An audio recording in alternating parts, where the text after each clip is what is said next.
നമ്മുടെ എല്ലാവരുടെയും മനസ്സിന്റെ ഉള്ളിലെ ഒരു നിത്യവേദനയായി കാരിരുമ്പടികൾക്കുള്ളിൽ ജീവിതത്തിന്റെ ജന്മത്തിന്റെ വേദനാ മുഹൂർത്തങ്ങളിലൂടെ കടന്നുപോയ ബഹുമാനനായ അബ്ദുൽ നാസർ മഅ്ദനി ഉസ്താദ് അവറുകൾ അല്ലാഹു മഹാസംഗമവും പ്രാർത്ഥനയും ഒക്കെ അദ്ദേഹത്തിന്റെ മോചനം എളുപ്പമാക്കാനുള്ള ഏറ്റവും വലിയ സുഹൃതമായി സ്വീകരിക്കട്ടെ.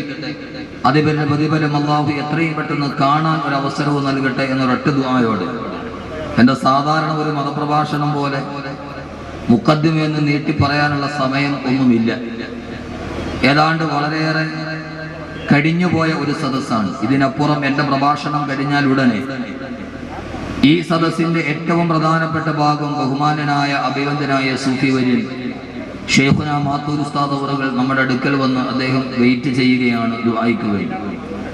നാടിന്റെ നാനാഭാഗത്തു നിന്ന് ആളുകൾ എത്തിച്ചേർന്നതും അവസാനം ആ ദുആയിൽ അൽഹംദുലില്ലാഹ് നീതിപീഠത്തിന് കഴിയാത്തതും മനുഷ്യന് കഴിയാത്തതും ദുആ എന്ന് പറയുന്ന വിശ്വാസിയുടെ ആയുധത്തിന് കഴിയും. അതിനൊരു ഒന്നിച്ചിരുന്ന് അബ്ദുൽ നാസർ മഅ്ദനി ഉസ്താദിനോ അവറുകളോട് മനസ്സിൽ സ്നേഹം കാത്തു സൂക്ഷിക്കുന്നവർ അവസാനം വരെ ആമീൻ കൂടി പറഞ്ഞു വേണം പിരിയാൻ എന്ന് ഓർമ്മിപ്പിച്ച് ഖൈറുൽ കലാമി മാ കല്ല വദല്ല, അരോചകമാകും വിധം സുദീർഘമാവാത്ത അർത്ഥദ്യോതകവും ആശയസമ്പുഷ്ടവും അർത്ഥവൈപുല്യവും അർത്ഥസമ്പുഷ്ടവുമായ പ്രഭാഷണമാണ് അത്യുത്തമമെന്ന ആപ്തവാക്യം ആദ്യം എന്റെ പ്രഭാഷണത്തിൽ തന്നെ പാലിച്ചു. കൂടുതൽ സമയം കവർന്നെടുക്കാതെ ഏറ്റവും കൂടിയാൽ എനിക്കൊരു 1 മണിക്കൂറാണ് കിട്ടുക. ധാരാളം മഅ്ദനിയുടെ മനുഷ്യാവകാശ ലംഘനവും മഅ്ദനി അനുഭവിക്കുന്ന ജുഡീഷ്യറിയുടെ നീതി നിഷേധവും ഒക്കെ വളരെ വിശാലമായി ഒരു 5-6 മണിക്കൂറായി സവിസ്തരം പ്രതിപാദിക്കപ്പെട്ട ഒരു സദസ്സാണ്. ആ ഒരു ഭാഗത്തെക്കുറിച്ച് ഞാൻ പറയുന്നില്ല. ഒറ്റ വാക്കിൽ കേരളത്തിലെ അറിയപ്പെട്ട എഴുത്തുകാരൻ ജോർജ് ഓണക്കൂർ പറഞ്ഞ ഒരു വാക്ക് ഞാൻ കടമെടുക്കുകയാണ്. ഇന്ത്യയുടെ ജുഡീഷ്യറി അതൊരു ചിലന്തി വലയാണ്. ചിലന്തി വലയിൽ സാധാരണ ആന കുടുങ്ങാറില്ല. ചിലന്തി വലയിൽ സാധാരണ ചീങ്കണ്ണിയും മുതലയും കുടുങ്ങാറില്ല.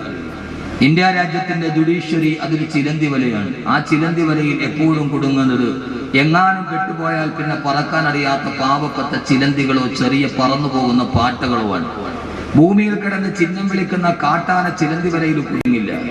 അതിലൂടെ കുടുങ്ങുന്നത് അന്നം തേടി അപ്പുറത്തുകൂടി പറന്നു പോകുന്ന ഒരു കൊച്ചു പ്രാണി.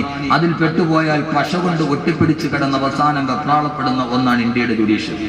ആ ജുഡീഷ്യറിയിൽ വടങ്ങിയ ആ ജുഡീഷ്യറിയുടെ ചിലന്തി വലയിൽ കുടുങ്ങിപ്പോയ ഒരു കൊച്ചു പ്രാണിയാണ് അബ്ദുൽ നാസർ മഅ്ദനി. ആനകൾ കുടുങ്ങില്ല, മോഡി കുടുങ്ങിയില്ല.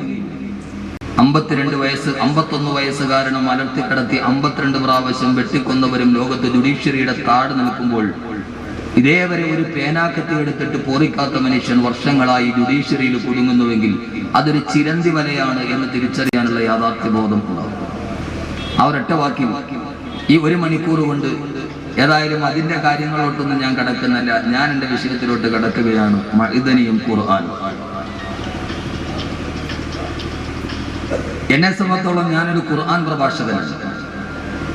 എന്റെ പ്രഭാഷണത്തിൽ എനിക്ക് ഏറ്റവും ഇഷ്ടപ്പെട്ട ഒരു വിഷയം ഏതെന്ന് ചോദിച്ചാൽ ആകാശത്തിന് താഴെ ഭൂമിയുടെ മുകളിൽ അത് ഖുർആനിനെ കുറിച്ച് പറയാനാണ് എനിക്ക് താല്പര്യം. എന്റെ പ്രഭാഷണം ഞാൻ അങ്ങനെയാണ് കൊണ്ടുപോകുന്നത്. പലപ്പോഴും ക്ഷണിക്കപ്പെടാതെ ഈ അൻവാർ ശരിയുടെ ഗേറ്റ് തുറന്ന് കടന്നു വന്ന ആളാണ് ഞാൻ. മഅ്ദനിയെ അറസ്റ്റ് ചെയ്യുന്ന അന്ന് തലേ ദിവസം വരെ. പക്ഷേ ഇന്ന് ക്ഷണിക്കപ്പെട്ട് ഇവിടെ നിൽക്കുമ്പോൾ എല്ലാവരും വളരെ സവിസ്തരം ഇതിന്റെ അപജയങ്ങളെ കുറിച്ചും അപകടങ്ങളെ കുറിച്ചും പറഞ്ഞു. പക്ഷെ നമുക്ക് ചെയ്യാൻ കഴിയുന്നതെന്ന് അബ്ദുൽ നാസർ മഅ്ദനി ജയിലിലടക്കപ്പെടുമ്പോൾ അദ്ദേഹത്തിന്റെ മുമ്പിൽ ഒരു കാഴ്ചക്കാരനായി, ഒരു പ്രഭാഷകനായി, അല്ലെങ്കിൽ വാക്കുകൾക്കപ്പുറം നമുക്ക് ചെയ്യാൻ കഴിയുന്ന കർമ്മപദം ഏതാണ്? അല്ലാഹുവിന്റെ വിശുദ്ധമായ ഖുർആൻ മഅ്ദനി കടന്നു വന്ന ഒരു സാഹചര്യത്തെ എങ്ങനെയാണ് വിലയിരുത്തുന്നത്? ഫിൽ ലൗഹിൽ ഖുർആൻ, അള്ളാഹുവിന്റെ ഖുർആനിന്റെ വെളിച്ചത്തിലൂടെ ഞാൻ വിശുദ്ധനായ മഅ്ദനിയെ അവതരിപ്പിക്കാൻ ശ്രമിക്കുകയാണ്. അത് എന്റെ ചിന്തകളാണ്, ഇമാം ബുഖാരിയുടെ ഹദീസല്ല. എന്റെ ചിന്തകൾ, ഖുർആനിലൂടെയുള്ള എന്റെ ചിന്തകൾ മഅ്ദനി ഉസ്താദുമായി ബന്ധപ്പെട്ട് മഅ്ദനിയും ഖുർആനും എന്ന വിഷയത്തിൽ ഞാൻ അവതരിപ്പിക്കുകയാണ്. അല്ലാഹു സുബ്ഹാനഹു വ തആല പറയുവാനും കേൾക്കുവാനും അല്ലാഹു സുബ്ഹാനഹു വ തആല തൗഫീഖ് നൽകി അനുഗ്രഹിക്കുമാറാകട്ടെ എന്ന ഒരൊറ്റ ദുആയോടെ ഞാൻ എന്റെ വിഷയത്തിലോട്ട് കടക്കുകയാണ്. നമ്മൾ എന്താണ് ചെയ്യേണ്ടത്? കർമ്മപദമാണല്ലോ വലുത്. വാക്കുകൾ ആരുടെ നാവിലും ഉണ്ടാവും. പിന്നെ മഅ്ദനി ഉസ്താദിന്റെ പ്രസ്ഥാനത്തിനൊരു ഗുണമുണ്ട്. എന്തെന്നറിയോ? ഈ വാപ്പാടെ ഗുണം മക്കൾക്ക് ഉണ്ടാകും എന്ന് പറഞ്ഞ പോലെ ആവേശത്തിന് ആരും കുറവില്ല. എല്ലാവർക്കും വാക്കുകൾ നല്ല ആവേശത്തിന്റെ ഉച്ചസ്ഥായിയിൽ വരും. അത് മഅ്ദനി ഉസ്താദും നേതൃത്വം നൽകുന്ന ഒരു പ്രസ്ഥാനമായതുകൊണ്ട് അതിന്റെ ഒരു ചൊവ്വ എല്ലാ പ്രഭാഷണത്തിലുണ്ടാവും. വിചാരങ്ങൾക്കപ്പുറത്തേക്ക് കടന്നു പോകുമ്പോൾ സഹോദരങ്ങളെ, ഞാൻ ഒരല്പനേരം എനിക്ക് വീണ് കിട്ടിയ സമയം എന്റെ സമൂഹത്തിന്റെ മുമ്പിൽ ഞാൻ ഓർമ്മിപ്പിക്കുകയാണ്. അല്ലാഹു സുബ്ഹാനഹു വ തആല തൗഫീഖ് നൽകട്ടെ. ഞാൻ ഇവിടെ വന്നപ്പോൾ ശ്രദ്ധിച്ച ഒരൊറ്റ വാക്ക്, ഗീലാനിയുടെ പ്രഭാഷണത്തിന് ഞാൻ ഉണ്ടായിരുന്നില്ല. നേരത്തെ എത്തണമെന്ന് കരുതിയെങ്കിലും ജുമായൊക്കെ കഴിഞ്ഞ് കുറച്ച് തിരക്കുണ്ടായതുകൊണ്ട് പെട്ടെന്ന് വരാൻ എത്തിയില്ല. എന്തുകൊണ്ട് മഅ്ദനിയെ മാത്രം പിടിക്കുന്നു, മഅ്ദനിയേക്കാൾ വലിയ ആളുകൾ ഉണ്ടല്ലോ എന്ന് ചോദിക്കുന്ന ഒരു ചോദ്യമുണ്ട്. അതിന്റെ മറുപടി, മഅ്ദനി ഉസ്താദി അടുത്ത സമയത്ത് തേജസ്സിനൊരു അഭിമുഖം കൊടുത്തു. അദ്ദേഹത്തോട് പത്തലേഖരിച്ച്, എന്താ നിങ്ങളെ മാത്രം ഇങ്ങനെ പിടിക്കുന്നു, അപ്പൊ എന്തെങ്കിലും പല പ്രാവശ്യം ഒരാളെ പോലീസ് അറസ്റ്റ് ചെയ്യണമെങ്കിൽ എന്തെങ്കിലും അതിലുണ്ടാവില്ലേ എന്ന് ന്യായമായി സംശയിക്കുന്നവരോട് മഅ്ദനി ഉസ്താദ് പറഞ്ഞൊരു മറുപടിയുണ്ട്. ഒരു തീവ്രവാദിയെ ഇന്ത്യ രാജ്യത്തിന്റെ മുമ്പിൽ, ലോകത്തിന്റെ മുമ്പിൽ സമർപ്പിക്കാൻ ഏറ്റവും നല്ല വേഷവും അനുയോജ്യമായതെന്റേതാണ്, ഏറ്റവും വലിയ ഭാഷയും അനുയോജ്യമായതെന്റേതാണ്. അതുകൊണ്ട് തന്നെ ഭാഷ കൊണ്ടും വേഷം കൊണ്ടും, ചിലപ്പോൾ ഞാൻ വേഷം ഉണ്ടാവും, ഭാഷ ഉണ്ടാവില്ല, വേഷം കൊണ്ടും ഭാഷ കൊണ്ടും ഇയാൾ തീവ്രവാദിയാണ് എന്ന് പറയാൻ കഴിയുന്ന ഇന്ത്യ രാജ്യത്തിലെ ഏക അടയാളം ഞാനാണ്. അതുകൊണ്ടാണ് ഞാൻ പിടിക്കപ്പെടുന്നത്. അതൊരു വലിയ വാക്കുകളാണ്. അല്ലാഹു സുബ്ഹാനഹു വ തആല അർഹിക്കുന്ന ഗൗരവത്തിൽ അല്ലാഹു മുഖവിലെടുക്കാൻ തൗഫീഖ് നൽകുമാറാകട്ടെ. അതുകൊണ്ട് ഇതുവരെ വന്ന പ്രഭാഷണത്തിന്റെ ആ ആവേശമൊന്നും ഉണ്ടാവില്ല. ഞാൻ ഖുർആന്റെ ആയത്തുകളോട് സംസാരിക്കാൻ ആഗ്രഹിക്കുകയാണ്. അല്ലാഹു തൗഫീഖ് നൽകട്ടെ എന്ന ദുആയോടെ നിങ്ങളുടെ എല്ലാവരെയും അനുമതിയോടെ ഞാൻ എൻ്റെ വിഷയത്തിലോട്ട് കിടക്കുകയും. കർമ്മപദമാണ് വരുന്നത്. വാക്കുകൾ ഏത് നാവിലും മുതിർന്നു വീഴുന്നു. ഭാഷണം, അതുകൊണ്ട് ഇത്രയേറെ വൈകിയ ഒരു സദസ്സിൽ കൂടുതൽ ഒരു ആമുഖത്തിന്റെ ഭാഷണം അതത്ര ഭൂഷണമല്ല എന്ന് മനസ്സിലാക്കി ഞാൻ എൻ്റെ വിഷയത്തിലോട്ട് കിടക്കുന്നു. അല്ലാഹു നമ്മേവരെയും സ്വീകരിക്കുമാറാണ്. ലോക ചരിത്രത്തിൽ അധിനിവേശത്തിനെതിരെ, ആധിപത്യത്തിനെതിരെ, വൈദേശിക ആധിപത്യത്തിനെതിരെ ലോക ചരിത്രത്തിൽ തുല്യതമില്ലാത്ത പോരാട്ടം നയിച്ച് അവസാനം സൈനിക സാമ്രാജ്യത്വ ശക്തികൾ ഒരുക്കിയ തൂക്കുകയറിൽ വിശുദ്ധമായ ഖുർആൻ കയ്യിൽ പിടിച്ച് പെടഞ്ഞു മരിച്ചുപോയ ലോക ചരിത്രത്തിലെ ഏറ്റവും വലിയ പടനായകനാണ് ലിബിയൻ സൈഗതബോവിലെ ഗർജിക്കുന്ന സിംഹം, ദ ലയൺ ഓഫ് ഡിസേർട്സ് എന്ന അപരനാമത്തിൽ അറിയപ്പെടുന്ന ഉമർ മുഖ്താർ. ആ ഉമർ മുഖ്താറിനെ കുറിച്ച് ലോക പ്രശസ്തനായ ഡോക്ടർ മുസ്തഫ അക്കാദ് നിർമ്മിച്ച ഒരു ഡോക്യുമെന്ററി ഉണ്ട്.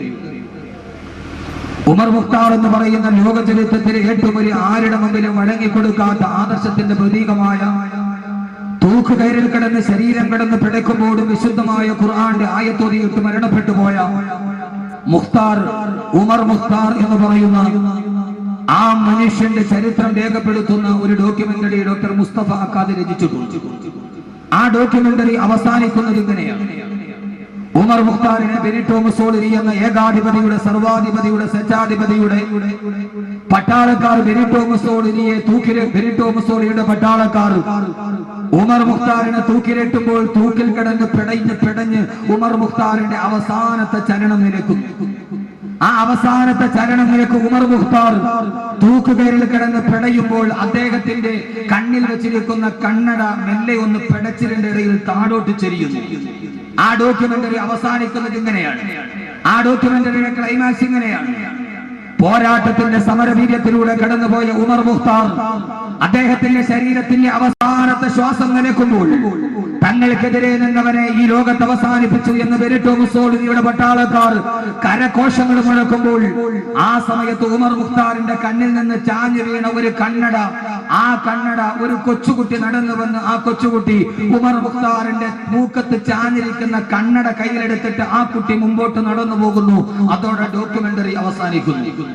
മുസ്തഫ അക്കാദ് എന്ന് പറയുന്ന സംവിധായകൻ അതിലൂടെ പറഞ്ഞത് ഒരു വലിയ സന്ദേശമാണ്.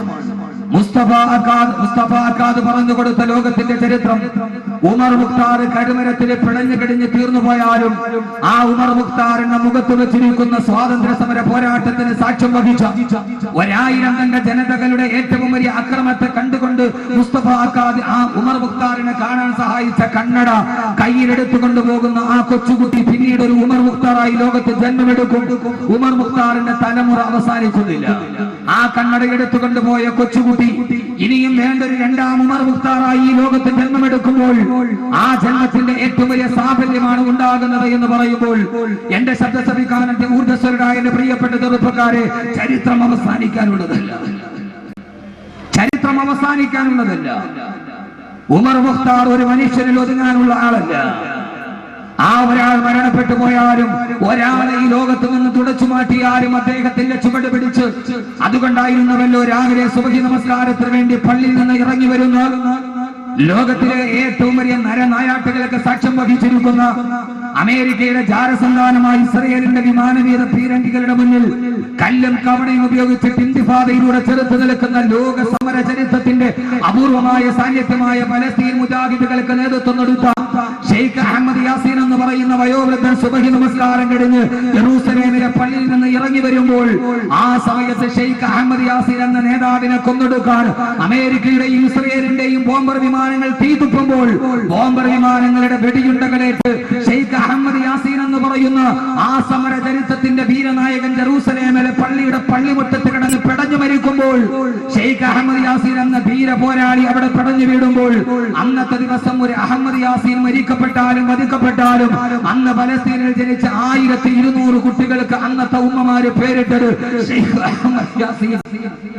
അഹമ്മദ് യാസീൻ എന്നായിരുന്നു. ഒരു അഹമ്മദ് യാസീൻ മരിക്കപ്പെട്ടപ്പോൾ, ഒരു അഹമ്മദ് യാസീൻ വധിക്കപ്പെട്ടപ്പോൾ അന്ന് 1200 കുട്ടികൾക്ക് അഹമ്മദ് യാസീൻ എന്ന് നാമകരണം ചെയ്യപ്പെട്ടുവെങ്കിൽ ആ കുട്ടി പിന്നീട് ചരിത്രത്തിൽ മറ്റൊരു അഹമ്മദ് യാസീൻ ആവില്ല എന്നാര് കണ്ടു. അതുകൊണ്ട് സഹോദരങ്ങളെ, ചരിത്രം അവസാനിക്കാനുള്ളതല്ല, ഉമർ മുഖ്താർ അവസാനിക്കാനുള്ളതല്ല, സലാഹുദ്ദീൻ അയ്യൂബി അവസാനിക്കാനുള്ളതല്ല, അബ്ദുൽ ഖാദിർ ജസായിരി അവസാനിക്കാനുള്ളതല്ല, ഹസനുൽ ഹുലൈബി അവസാനിക്കാനുള്ളതല്ല, ഉമർ തൽമസാനി അവസാനിക്കാനുള്ളതല്ല. ലോകത്തിന്റെ മുന്നിൽ അബ്ദുൽ നാസർ മഅ്ദനിയുടെ പോരാട്ടത്തിന്റെ ചരിത്രം അത് അവസാനിക്കാനുള്ളതല്ല. കാരണം അതുകൊണ്ട് തന്നെ വിശുദ്ധമായ ഖുർആൻ പരിചയപ്പെടുത്തുന്ന ആധിപത്യത്തിനും അധിനിവേശത്തിനും ക്രൂരതകൾക്കും പീഡനങ്ങൾക്കും താടനങ്ങൾക്കുമെതിരെ പോരാടിയ ലോകത്തിന്റെ വിപ്ലവകാരികളുടെ ചരിത്രം വിശുദ്ധമായ ഖുർആൻ പറയുമ്പോൾ ആ ഖുർആൻ പറഞ്ഞ ഒരു ചരിത്രവുമായി അബ്ദുൽ നാസർ മഅ്ദനിക്ക് വളരെയേറെ ബന്ധമുണ്ട് എന്ന് വിശുദ്ധമായ ഖുർആന്റെ അടിസ്ഥാനത്തിൽ ഞാൻ വിലയിരുത്തി. ഖുർആനിൽ പറഞ്ഞ ഒരു 2-3 ആയത്തുകൾ ലോകം കണ്ട ഏറ്റവും വലിയ ദൈക്ഷണികതയുടെ ഏറ്റവും വലിയ പര്യായപദമായ ഒരു ചെറുപ്പക്കാരന്റെ പോരാട്ടവുമായി അബ്ദുൽ നാസർ മഅ്ദനിയുടെ പോരാട്ടത്തിനും അദ്ദേഹം കടന്നു വന്ന പോരാട്ട സമരവീതികൾക്ക് സാമ്യമുണ്ട്. അള്ളാഹുവിന്റെ ഖുർആന്റെ വെളിച്ചത്തിൽ ഞാൻ ആ വിഷയത്തിലേക്ക് കിടക്കുകയാണ്. ഖുർആനും മഅ്ദനിയും അള്ളാഹു മനസ്സിലാക്കാനുള്ള ബോധം നൽകി അനുഗ്രഹിക്കുമാറാകട്ടെ. അള്ളാഹു മനസ്സിലാക്കാനുള്ള ബോധം നൽകി അനുഗ്രഹിക്കട്ടെ. ബോധം എല്ലാവർക്കും ഉണ്ട്, പക്ഷെ അതൊരു സ്വബോധമാവണം. ബോധമില്ലാത്തവരാണ്. അബ്ദുൽ നാസർ മഅ്ദനി അനുഭവിക്കുന്നത് നീതി നിർദ്ദേശമാണെന്ന് എല്ലാവർക്കും ബോധമുണ്ട്, പക്ഷെ അതൊരു സ്വബോധമല്ല. ആ ബോധം തന്നെ അവബോധ മനസ്സുമായി കൂട്ടിയിടിക്കുമ്പോൾ ആ ബോധത്തെ വിളിച്ചു പറഞ്ഞാൽ തന്റെ ഒരു ബോധം നഷ്ടപ്പെടുമോ എന്ന ഒരു സ്വബോധമില്ലായ്മയാണ് പലപ്പോഴും സത്യം വിളിച്ചു പറയാൻ ഏറ്റവും വലിയ പ്രശ്നമായി മാറുന്നത്. ഞാൻ കടന്നു വരുന്നത് അബ്ദുൽ നാസർ മഅ്ദനിയുടെ അൻവാർ ശരീയിൽ ഞാൻ പ്രസംഗിക്കുന്നത് ഖുർആനാണ് ഞാൻ പറയുക. ഞാൻ PDP-കാരനായതുകൊണ്ട് രാഷ്ട്രീയപരമായി ആശയപരമായി ചിലപ്പോൾ വൈജാത്യങ്ങൾ ഉണ്ടാവാം. പക്ഷേ ഞാൻ അബ്ദുൽ നാസർ മഅ്ദനിയെ വിശ്വസിക്കുന്നു, നിരപരാധിയാണ്. കാരണം അഹമ്മദ് കബീർ ഇതേവരെ ജീവിതത്തിലെ ഏറ്റവും വലിയ സൗഭാഗ്യമായത് അള്ളാഹുവിന്റെ വിശുദ്ധമായ ഖുർആൻ മനഃപ്പാഠം ചെയ്യാൻ കഴിഞ്ഞിട്ടുണ്ടെങ്കിൽ ആ ഖുർആന്റെ സന്ദേശമാണ് ലോക ജനതയോട് പറയുന്നുവെങ്കിൽ ഞാൻ ഏറ്റവും ഇഷ്ടപ്പെടുന്ന ആ ഖുർആൻ കയ്യിൽ പിടിച്ചിട്ടാണ് അബ്ദുൽ നാസർ മഅ്ദനി ഞാൻ നിരപരാധിയാണ് എന്ന് ആവർത്തിച്ചു പറഞ്ഞതെങ്കിൽ ആ ഒരൊറ്റ വാക്ക് മാത്രം അനുസരിച്ചുകൊണ്ട് അത് വിശ്വസിച്ചുകൊണ്ട് 1000 വട്ടം ആരൊക്കെ പറഞ്ഞാലും അബ്ദുൽ നാസർ മഅ്ദനി നിരപരാധിയാണെന്ന് എന്റെ മനസ്സാക്ഷിയുടെ മനക്കോടതിയിൽ മനക്കുത്തില്ലാതെ 1000 വട്ടം ഉറപ്പിച്ചുകൊണ്ടാണ് ഞാൻ പറയുന്നത്. ലോക ചരിത്രവുമായി അബ്ദുൽ നാസർ മഅ്ദനിക്ക് ബന്ധമുണ്ട്. കാരണം എന്തെന്നറിയോ? ഒരു മനുഷ്യൻ ഇവിടെ നിന്ന് പടിയിറങ്ങിപ്പോയി, വീൽ ചെയറിൽ ഇരുന്നു കൊണ്ട് കടന്നുപോയ അബ്ദുൽ സമദ് മാസ്റ്റർ. സഹോദരങ്ങളെ തിരിച്ചറിയണം, ഏകമകനായ യൂസുഫ് ഈജിപ്തിലെ ജയിലറയിൽ ആരുടെയൊക്കെയോ കുതന്ത്രങ്ങൾക്ക് വയറി കിടക്കുകയാണെന്ന് അറിഞ്ഞപ്പോൾ തന്റെ പ്രിയപ്പെട്ട മകൻ ജയിലറയിൽ കിടക്കുന്ന ചിന്ത ഓർത്തിട്ട് കണ്ണിന്റെ കാഴ്ചശക്തി നഷ്ടപ്പെട്ടു പോയി സ്വന്തം കുടിലിന്റെ ചാരത്തിരുന്നിട്ട്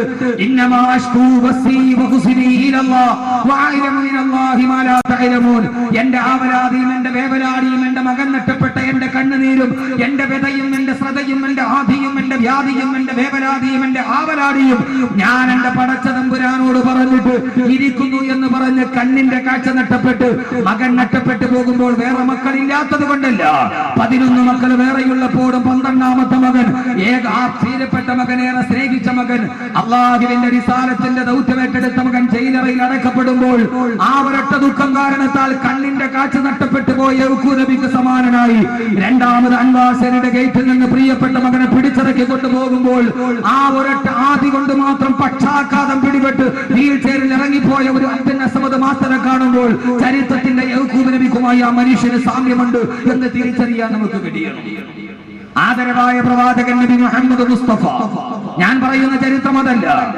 ഒരു ദിവസം അല്ലാഹുവിന്റെ പ്രവാചകൻ ഉഹദിന്റെ രണാങ്കണത്തിന് പരാജയ ഭീതിയിലോട്ട് കടന്നു പോകുമ്പോഴും എല്ലാവരും ഒരുമിച്ച് നിന്ന് ആക്രമിക്കുമ്പോഴും ആ സമയത്ത് ഉടവാള് വാരിയെടുത്തിട്ട്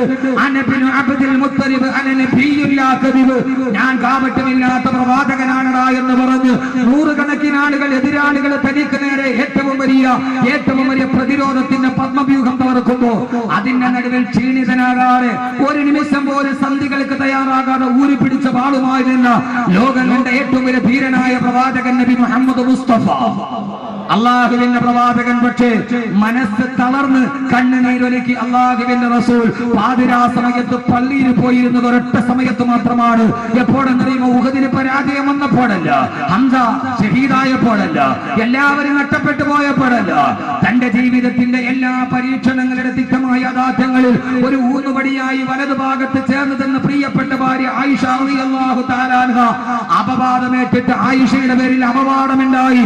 ആ അപവാദം സഹിക്കാൻ കഴിയാതെ തന്റെ ഭാര്യയുടെ പേരിൽ ഒരു അപവാദമുണ്ടായപ്പോ അത് സഹിക്കാൻ കഴിയാതെ പള്ളിക്കുള്ളിൽ ഇരുന്നു കൊണ്ട് ഈത്തപ്പന മരത്തിന്റെ ഓലയിൽ നിന്ന് പൊട്ടിക്കരഞ്ഞ ആദരവായ പ്രവാചകൻ നബി മുഹമ്മദ് മുസ്തഫ അബ്ദുൽ നാസർ മഅദനി എപ്പോഴെങ്കിലും തളരുന്നത് ഞാൻ എന്റെ കണ്ണുകൊണ്ട് കണ്ടിട്ടുണ്ടെങ്കിൽ തന്റെ പ്രിയപ്പെട്ട ഭാര്യ സുഫിയ മഅദനിയെ കളമശ്ശേരി കേസിലെ അപവാദത്തിന് കുടുക്കി അറസ്റ്റ് ചെയ്യപ്പെടുമ്പോൾ മഅദനിയുടെ നാവുകൾ പതറുന്നു എന്നെനിക്ക് തോന്നിപ്പോയിട്ടുണ്ട്.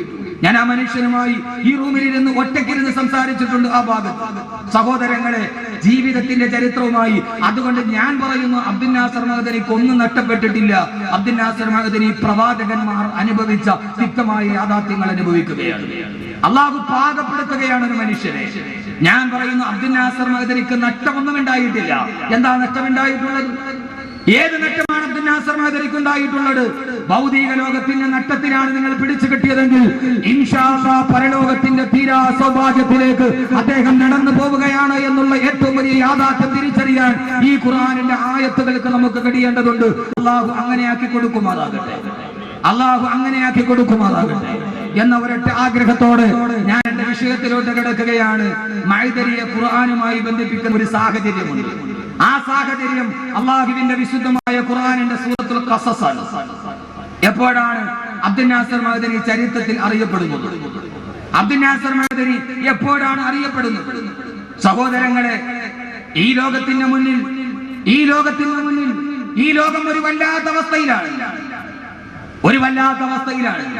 വൈകുന്നേരം കടന്നു വരുന്ന പിതാവിനെ 51 വയസ്സുകാരനെ മലത്തിൽ കിടത്തിയിട്ട് 52 പ്രാവശ്യം ആഞ്ഞുവെട്ടി ആ പാവപ്പെട്ടവനെ രക്തത്തിൽ കുളിപ്പിച്ച പതാകയുമായി അയാളുടെ ശവശരീരം വീടിന്റെ ഉമ്മറത്ത് നിൽക്കുമ്പോൾ രാവിലെ പിതാവിന്റെ കവിളത്ത് മുത്തം കൊടുത്ത് മറന്നയച്ച പിതാവ് വൈകുന്നേരം ഒരു ശവശരീരമായി വീടിന്റെ ഉമ്മറപ്പടിയിൽ രക്തപതാക പുതപ്പിച്ചിട്ട് മലന്ന് കിടക്കുമ്പോൾ ആ സമയത്ത് കാത്തിരുന്ന പിതാവ് ഒരു ജീവശവമായി കടന്നു വരുമ്പോൾ പിതാവിന്റെ മുഖത്തെ രക്തപതാക മാറ്റിയിട്ട് ഒരു ഉമ്മ കൊടുക്കാൻ നോക്കുമ്പോൾ രാവിലെ തന്റെ പിതാവിന്റെ 7 കവിളത്താണ് ഉമ്മ കൊടുത്തതെന്നറിയാണ് 17 പ്രാവശ്യം കയ്യിലിരിക്കുന്ന മടി കൊണ്ടും മലട്ടിക്കടത്ത് വെട്ടിക്കൊന്ന് പിതാവിന്റെ മുഖമേതെന്ന് തിരിച്ചറിയാൻ കഴിയാതെ പൊട്ടിക്കരഞ്ഞതെന്ന 14 വയസ്സുകാരനെന്ന് പറയുന്ന ചന്ദ്രശേഖരന്റെ മകന്റെ കാലഘട്ടത്തിൽ നമ്മൾ ജീവിച്ചിരിക്കുമ്പോ ഞങ്ങൾ 13 പേരെ ബ്ലാക്ക് മാർക്കിട്ടിട്ട് കൊന്നിട്ടുണ്ടെന്ന് പറയുമ്പോഴും അവരുടെ മുമ്പിൽ അറസ്റ്റ് ചെയ്യണമോ വേണ്ടയോ എന്ന കാര്യത്തിൽ ജുഡീഷ്യറി പകച്ചു നിൽക്കുമ്പോൾ ആ സമയത്തും അബ്ദുൽ നാസർ മഅദനി എന്ന ചലന്തിവരയുടെ ചലന്തിയെ കൊടുക്കാൻ ലോകത്ത് തിരക്കഥകൾ മെയ്തുകൊണ്ടേയിരിക്കുന്നു.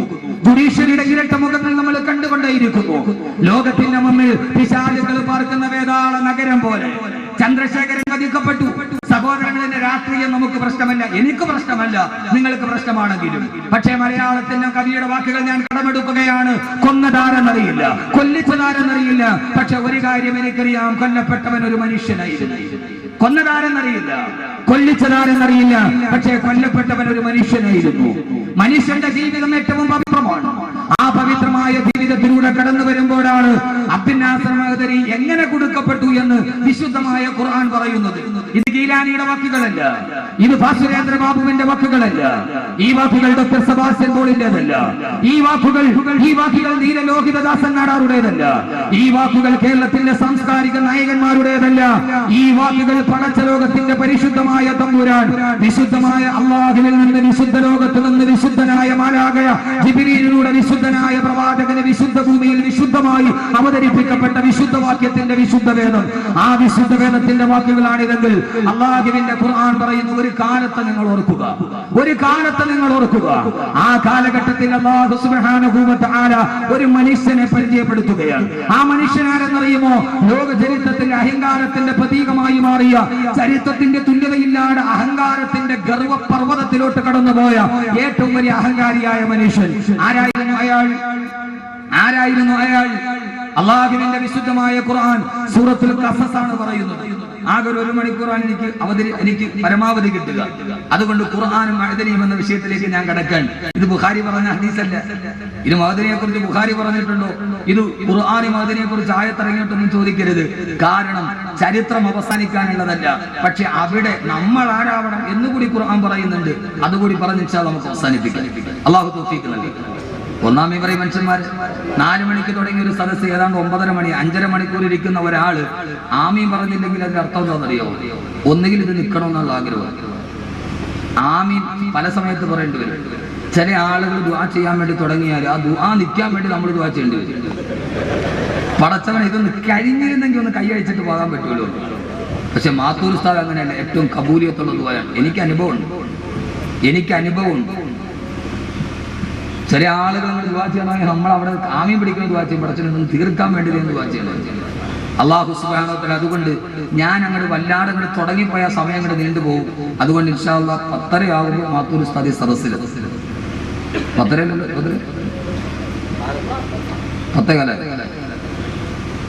ഉസ്താദ് ഇരുത്തി ഇൻഷാ അല്ലാഹ് നമുക്ക് ദുആ ചെയ്ത് പിരിയാം. തുടങ്ങിക്കഴിഞ്ഞാൽ വലിയ വിശാലമായ വിഷയം തുടങ്ങിയാൽ വലിയ പ്രശ്നമാവും. ഞാൻ വളരെ ചുരുക്കി അവസാനിക്കുക. തുടങ്ങാൻ എളുപ്പമാണ്, പക്ഷെ നിർത്താൻ വലിയ പാടാണ്. ചില ചെറുപ്പക്കാർ വന്നിട്ട് ഒരു ഉസ്താദെ കല്യാണം നോക്കിയിട്ട് നടക്കണില്ല, ഒന്ന് എന്തെങ്കിലും ഒരു മന്ത്രം പറയാം. അപ്പൊ നമ്മളൊക്കെ പറഞ്ഞു കൊടുക്കും, നീ ഒരു 3 യാസീൻ ഓതി. സയ്യിദ് സലമി റളിയല്ലാഹു അൻഹു 3 യാസീൻ ഓതി കെട്ടാൻ പറ്റും. അവൻ 3 യാസീൻ ഓതി 31-ാം ദിവസം കല്യാണം നടക്കും. കുറെ കാലം കഴിഞ്ഞിട്ട് പിന്നീട് അവൻ ഒരു ഉസ്താദ് ഇതൊന്ന് ഒഴിവാക്കാൻ എന്തോ അപ്പൊ ഖത്ത് ഓതേണ്ടി വരും. ഇത് കെട്ടാൻ യാസീൻ ഓതിയാൽ മതി, പക്ഷെ ഇത് ഒഴിവാക്കണേ പിന്നെ 3 ഖത്ത് ഇരുന്ന് ഓതേണ്ടി വരും. അപ്പൊ അതുകൊണ്ട് തുടങ്ങാനായിട്ട് അങ്ങോട്ട് പോകും. അല്ലാഹുവിന്റെ ഖുർആൻ സൂറത്തുൽ ഖസസ്. ഞാൻ ഈ ആയത്ത് അതിന്റെ പശ്ചാത്തലം പറയും. നിങ്ങളുടെ മനസ്സിൽ കഥാപാത്രം മാറണം മഅ്ദനിയായിരിക്കും. മഅ്ദനി ഉസ്താദ് കടന്നു വന്ന ഒരു സാഹചര്യത്തിനും അദ്ദേഹത്തിനുണ്ടായ അവസ്ഥയ്ക്കും ഈ ഒരു ബന്ധമുണ്ടോ എന്ന് നിങ്ങളൊന്ന് പരിശോധിക്കുക. ഇത് ഖുർആന്റെ വാക്കാണ്, പടച്ചതമ്പുരാന്റെ വാക്കാണ്. അള്ളാഹു മനസ്സിലാക്കാനുള്ള ബോധം നൽകും. അല്ലാഹുവിന്റെ ഖുർആൻ ഒരു കഥാപാത്രത്തെ പറയുന്നു. ആ കഥാപാത്രം ആരുമാവാം. إن فرعون علا في الأرض فجعل أهلها شيعا ويستضعف طائفة منهم ويذبح أبناءهم ويستحيي نساءهم وإنا فوقهم قاهرون. അല്ലാഹുവിന്റെ വിശുദ്ധമായ ഖുർആൻ പറയുകയാണ്, മനസാക്ഷി മരവിച്ചിട്ടില്ലാത്തവരോട്, മനസാക്ഷി മറ്റൊരാളുടെ മുമ്പിൽ പണയം വെക്കാത്തവരോട് അല്ലാഹ് പറയുകയാണ്, നബിയെ പറഞ്ഞു കൊടുക്കുക, ഇന്ന ഫിർഔന അലാ ഫിൽ അർളി വജഅല അഹ്ലഹാ ശിയആ. ലോക ചരിത്രത്തിലെ ഏറ്റവും വലിയ ഏകാധിപതി, സർവാധിപതി, സ്വേച്ഛാധിപതിയുമായ ഫറോവ, നാം പറയുന്ന ഫിർഔൻ ലഅനത്തുല്ലാഹി അലൈഹി, ആ ഫറോവ ലോകം വാണിരുന്ന കാലം ഈജിപ്ഷ്യൻ സാമ്രാജ്യം മുഴുവനും ഫറോവയുടെ അധികാരത്തിന്റെ കാൽപ്പാടങ്ങളുടെ താഴെ കടന്ന സംഭവം. ആ സമയത്ത് ഫറോവ എന്ന ഭരണാധികാരി ചെയ്തതെന്താ? അല്ലാഹുവിന്റെ ഖുർആൻ തന്നെ പറയട്ടെ. അല്ലാഹുവിന്റെ ഖുർആൻ പറയുന്നു, ഫറോവ ചെയ്തതെന്നറിയോ? ആ നാട്ടിൽ സമാധാനത്തോടെ ജീവിച്ച ജനതകളെ ആ ഫറോവ അധികാരത്തിന്റെ ഏറ്റവും വലിയ കൽപ്പനകൾ ഉപയോഗിച്ചിട്ട് അവരെ പല വിഭാഗങ്ങളാക്കി മാറ്റി, പല വർഗങ്ങളായി ഗോത്രങ്ങളാക്കി.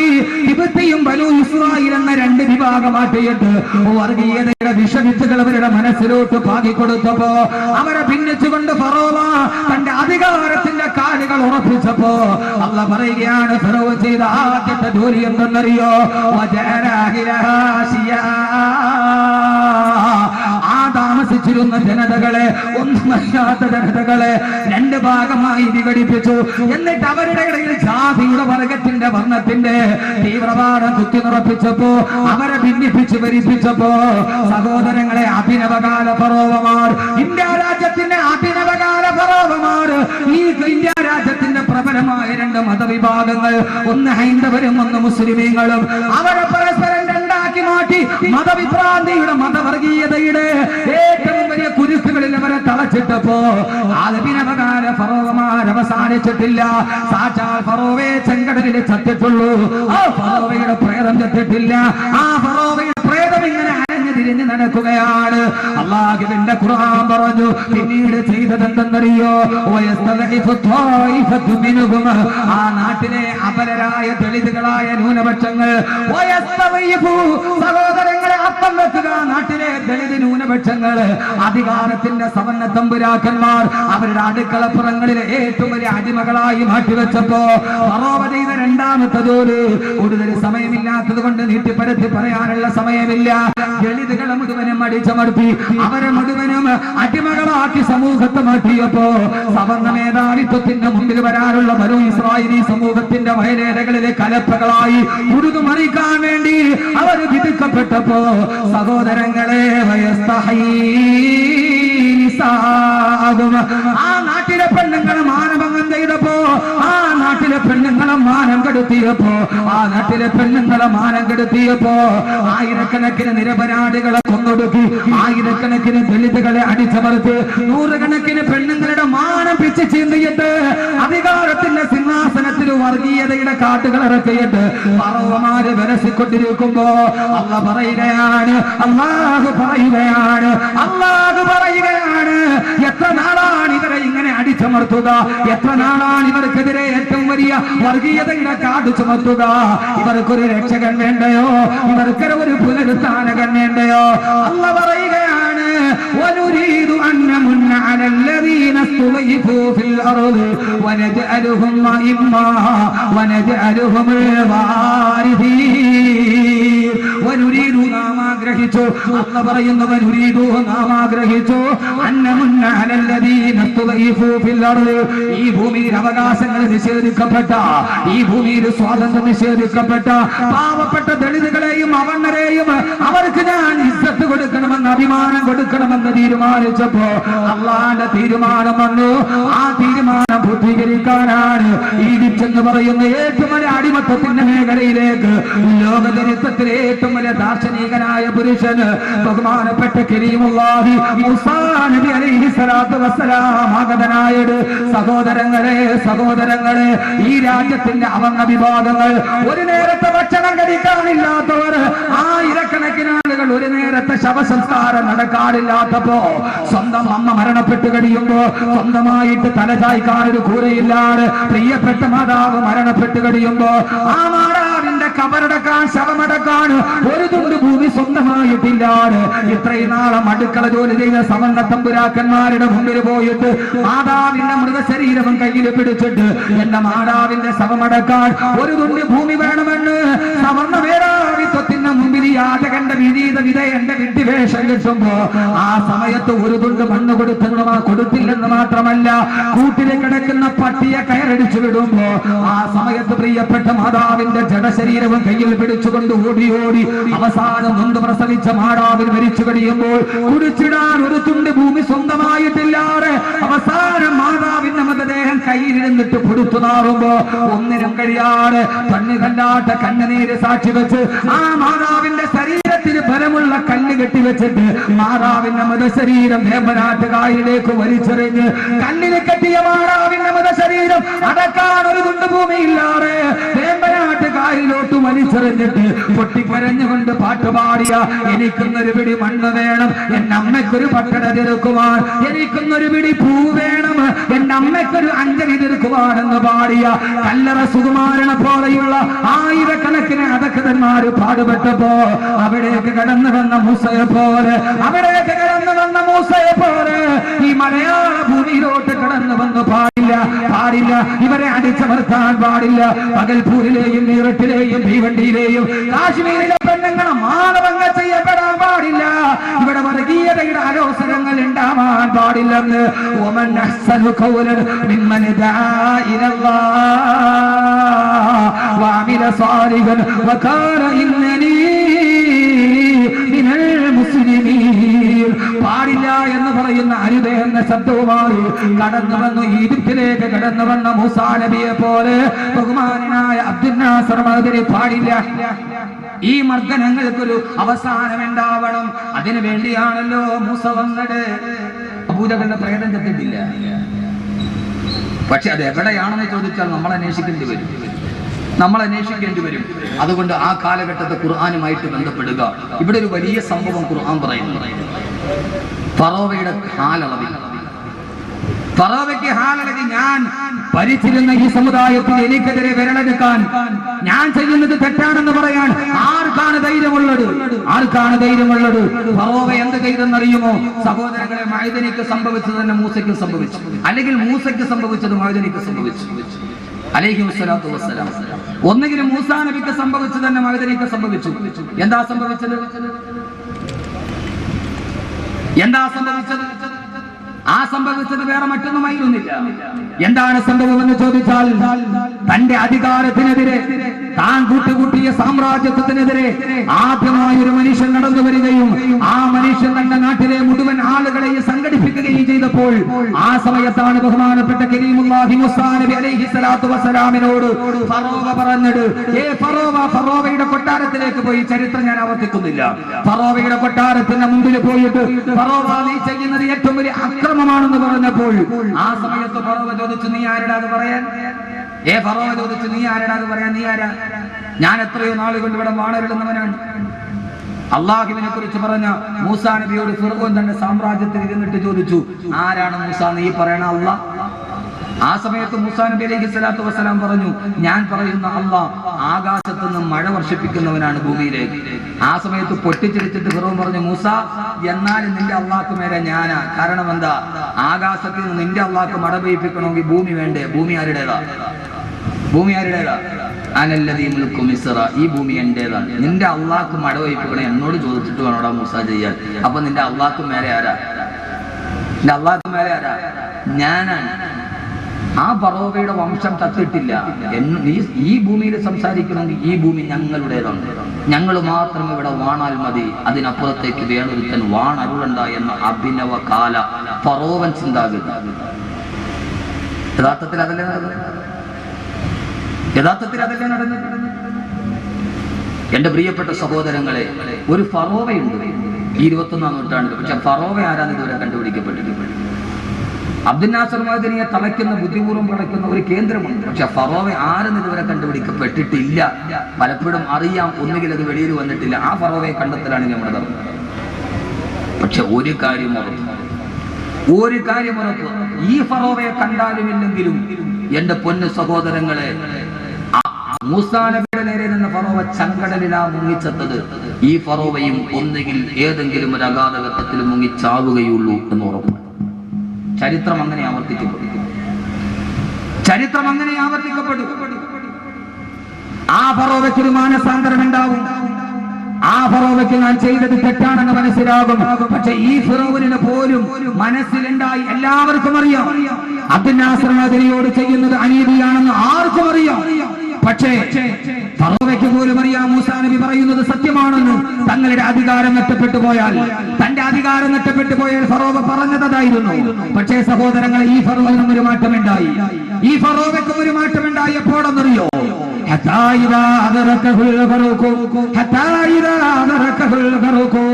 അവസാനം ചെങ്കടലിൽ കിടന്നിട്ട് മുങ്ങിച്ചാടുമ്പോ ചെങ്കടലിലെ ഉപ്പുവെള്ളം തന്റെ അണ്ണാക്കിലോട്ട് കുത്തിയിറങ്ങുമ്പോ പറയുമ്പോ ആ സമയത്ത് ഈ ഫിറഔൻ പോലും പറഞ്ഞു പോയി, ആമന്തു ലാ ഇലാഹ ഇല്ലല്ലദീ ആമനതു ബിഹി ബനൂ ഇസ്രായീൽ. ചെങ്കടലിന്റെ തിരമാലകളിൽ മുങ്ങിച്ചാടുമ്പോ ആ സമയത്ത് ഫിറഔൻ പറഞ്ഞു പോയി, അല്ലാഹുവേ അല്ലാഹുവേ, ബനൂ ഇസ്രായീൽ പറഞ്ഞ അല്ലാഹുവിനെ ഞാൻ വിശ്വസിക്കുന്നുവെന്ന്. അബ്ദുന്നാ സർമദനിക്ക് തടവറപ്പെട്ടവരാരാണെങ്കിലും ആരുടെയൊക്കെ ഗൂഢതന്ത്രങ്ങളാണെങ്കിലും വല്ലാഹി പടച്ചതമ്പുരാനെ തന്നെയാണ് സത്യം. അവസാനം മരിക്കുന്ന സമയത്ത് ഫറോവ ചെങ്കടലിൽ കിടന്നിട്ട് പിടഞ്ഞു പോയെങ്കിൽ ഒരു പാവപ്പെട്ട മനുഷ്യന് ഇത്രയേറെ ക്രൂരതയ്ക്ക് വിധേയമാക്കിയ അഭിനവകാല ഫറോവമാർ അവസാനം മരിക്കുന്ന സമയത്ത് പിടഞ്ഞേ മരിക്കുകയുള്ളൂ. ആ മനുഷ്യൻ അനുഭവിച്ചതിന്റെ 10 ഇരട്ടി അനുഭവിച്ചിട്ടല്ലാതെ അഭിനവകാല ഫറോവ തിരശ്ശീലക്കുള്ളിലാകട്ടെ തിരശ്ശീലയുടെ മുമ്പിലാകട്ടെ ഈ തിരക്കഥകൾ എവിടെ രചിക്കപ്പെടട്ടെ, ഈ തിരക്കഥകൾ എവിടെ സംവിധാനം ചെയ്യപ്പെടട്ടെ, സംവിധായകൻ അപ്രത്യക്ഷനാകട്ടെ. പക്ഷേ ഈ പുരുഷാരത്തെ സാക്ഷി നിർത്തി, ഈ അഗതി അനാറ് മക്കളെ സാക്ഷി നിർത്തി, അൻവാർ ശരീര ആരിമീങ്ങളെ സാക്ഷി നിർത്തി, അഹമ്മദ് കബീർ എന്ന ഒന്നും അറിയാത്തവന്റെ കൽപ്പനമല്ല സഹോദരങ്ങളെ, ഖുർആന്റെ വാക്യമാണ്.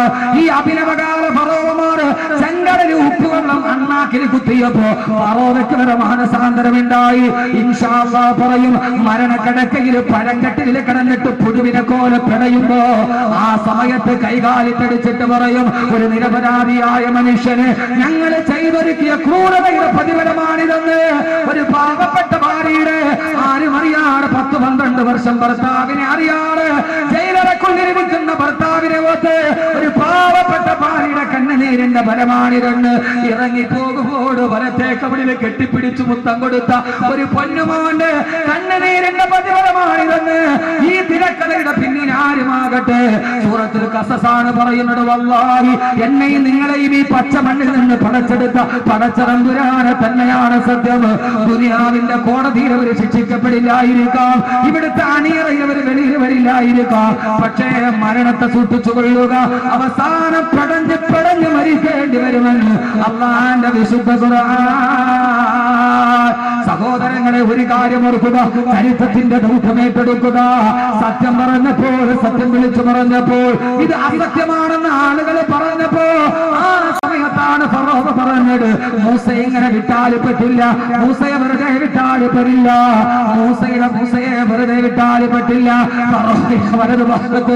ഫറോവയുടെ വലതുഭാഗത്ത് ആ വലതുഭാഗത്ത് ഒരു കിങ്കരൻ ഉണ്ടായിരുന്നു. ആ കിങ്കരനോടാണ് ഫറോവ പറഞ്ഞത്, ആ കിങ്കരനോടാണ് ഫറോവ പറഞ്ഞത്. അല്ലാഹുവിന്റെ ഖുർആൻ തന്നെ പറയട്ടെ, വഖാല ഫിർഔനു യാ ഹാമാനു ബിനി സർഹാ ലഅല്ലി അബ്ലുൽ അസ്ബാബ്. അൻവാർ ശരീഫുമായിട്ട് ഈ ആയത്തിന് ബന്ധമുണ്ട്. ആദ്യം മൂസയെ തകർക്കണമെങ്കിൽ എന്ത് ചെയ്യണം? സഹോദരങ്ങളെ, മൂസയെ കൊന്നില്ല, ആ സമയത്ത് മൂസയെ പിടിച്ചില്ല. മൂസ പറയുന്ന അള്ളാനെ പിടിച്ചു. ഫറോവ പറഞ്ഞു, ഹാമാനന്ദ മന്ത്രിയോട് ആകാശത്തിലേക്കൊരു ഗോപുരം പണിയുക, ആകാശ ഗോപുരം പണിയുക. ഈ മൂസ പറഞ്ഞത് അള്ളാഹ് ആകാശത്തിലുണ്ടെന്നാണ്. ആകാശത്തിലേക്കൊരു ഗോപുരം പണിയുക. ഹാമാനന്റെ സർവാഡംബര വിഭൂഷിതനായ സാമ്പത്തിക അടിത്തറയുണ്ട് ഹാമാനും ഫിറഔനും. ആകാശത്തെ ചുറ്റി നിൽക്കുന്നൊരു വലിയ അമ്പര ചുണ്ടിയായ ഗോപുരം പണിയപ്പെട്ടു. ഫറോവ പറഞ്ഞു, ആ മൂസാന്റെ അള്ളാനെ ഞാൻ അമ്പെയ്ത് വീട്ടാൻ പോവുകയാണ്, മൂസാടെ അള്ളാനെ ഞാൻ കാണിച്ചു കൊടുക്കാം. ആയിരക്കണക്കിന് ആളുകൾ ഒരുമിച്ച് കൂടി അധികാരത്തിന്റെ മത്ത് പിടിച്ച, സമ്പത്തിന്റെ മത്ത് പിടിച്ച ഫറോവ പറഞ്ഞു, അള്ളാനെ ഞാൻ കൊല്ലാൻ പോവുകയാണ്. നൂറുകണക്കിന് ആളുകൾ പാരാവാരം പോലെ പരന്നു കിടക്കുന്ന പരശതം പരിവാരങ്ങളുടെ നടുവ് സർവാഡംബര വിഭൂഷിതനായി വില്ലും കുലച്ചുകൊണ്ട് ഫറോവ കയറി ആകാശത്തിന്റെ മുകളിലുള്ള ഗോപുരത്തിലേക്ക്. ആ ഗോപുരത്തിന്റെ ഉച്ചസ്ഥായിലെത്തി ആകാശത്തിന്റെ തമ്പുരാനെ നേരെ അസ്ത്രം പ്രയോഗിച്ചു. സാക്ഷാൽ ഫറോവ. സഹോദരങ്ങളെ, ആയിരക്കണക്കിന് ആളുകൾ നോക്കി നിൽക്കുമ്പോ ഫറോവയുടെ അസ്ത്രം ആകാശ സീമകളിലോട്ട് കടന്നുപോയി, ആകാശ സീമകളിലോട്ട് കടന്നുപോയി. പക്ഷേ ഫറോവ ഗോപുരം കുലുങ്ങിയിട്ട് ഫറോവ ചത്തിട്ടില്ല. സഹോദരങ്ങളെ, അറിയുക, അള്ളാഹ്ക്ക് വേണമെങ്കിൽ ആ ഗോപുരം ഒന്ന് കുലുക്കിയാൽ പടച്ചതമ്പുരാന് ഫറോവയെ തള്ളിയിട്ടുമല്ല, ആളുകളുടെ മുമ്പിൽ പിടഞ്ഞു മരിക്കും. പക്ഷേ ഗോപുരം കുലുങ്ങിയില്ല, ഫറോവ താഴെ വീണില്ല. ഫറോവ അതിന്റെ മുകളിൽ പൊട്ടിച്ചിരിച്ചിട്ട് നിന്നു. എന്തേ നിങ്ങൾ ചിന്തിക്കാത്തതെന്താ?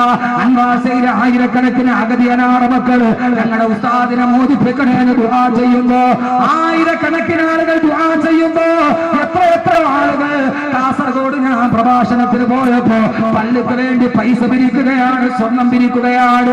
സ്വർണം ധാരാളം കിടന്നു വന്നു. നിങ്ങളുടെ ആഗ്രഹം ഏതാണോ? നിങ്ങളുടെ ജീവിതത്തിൽ ഏറ്റവും വലിയൊരു ആഗ്രഹം ഉണ്ടായിരിക്കും. ആഗ്രഹം പറയ ദുആ ചെയ്യാമെന്ന് പറഞ്ഞപ്പോ സഹോദരങ്ങളെ, കാസർഗോഡ് ജില്ലയിൽ എന്റെ കയ്യിലാണ് വന്നത് 2 പവൻ വീതമുള്ള 2 വള. ഒരു സുന്ദരി പെൺകുട്ടി ഊരി തന്നു. എന്താ നിന്റെ ആഗ്രഹം എന്നറിയോ? എന്റെ ഉസ്താദിന് വേണ്ടി ദുആ ചെയ്യണം. ഞാൻ അവളെ മദ്രസയിൽ പഠിപ്പിച്ച ഉസ്താദായിരിക്കാം, അവളുടെ മദ്രസയിലെ മുഅല്ലിമായിരിക്കാം. ഞാൻ എഴുതി ചോദിച്ചു, ആരാണ് ഉസ്താദ് എന്ന് പറയുക? എനിക്ക് എന്റെ ഭൂമുഖത്തിൽ ഒരൊറ്റ ഉസ്താദേ ഉള്ളൂ. അത് മഅ്ദനി ഉസ്താദാണ്. അത് മഅ്ദനി ഉസ്താദാണ്. നിസ്കാരമില്ലാതെ തലമറക്കാത്ത നടന്ന ഞാൻ മഅ്ദനി ഉസ്താദിന്റെ വഅദ് കേട്ടിട്ടാണ്.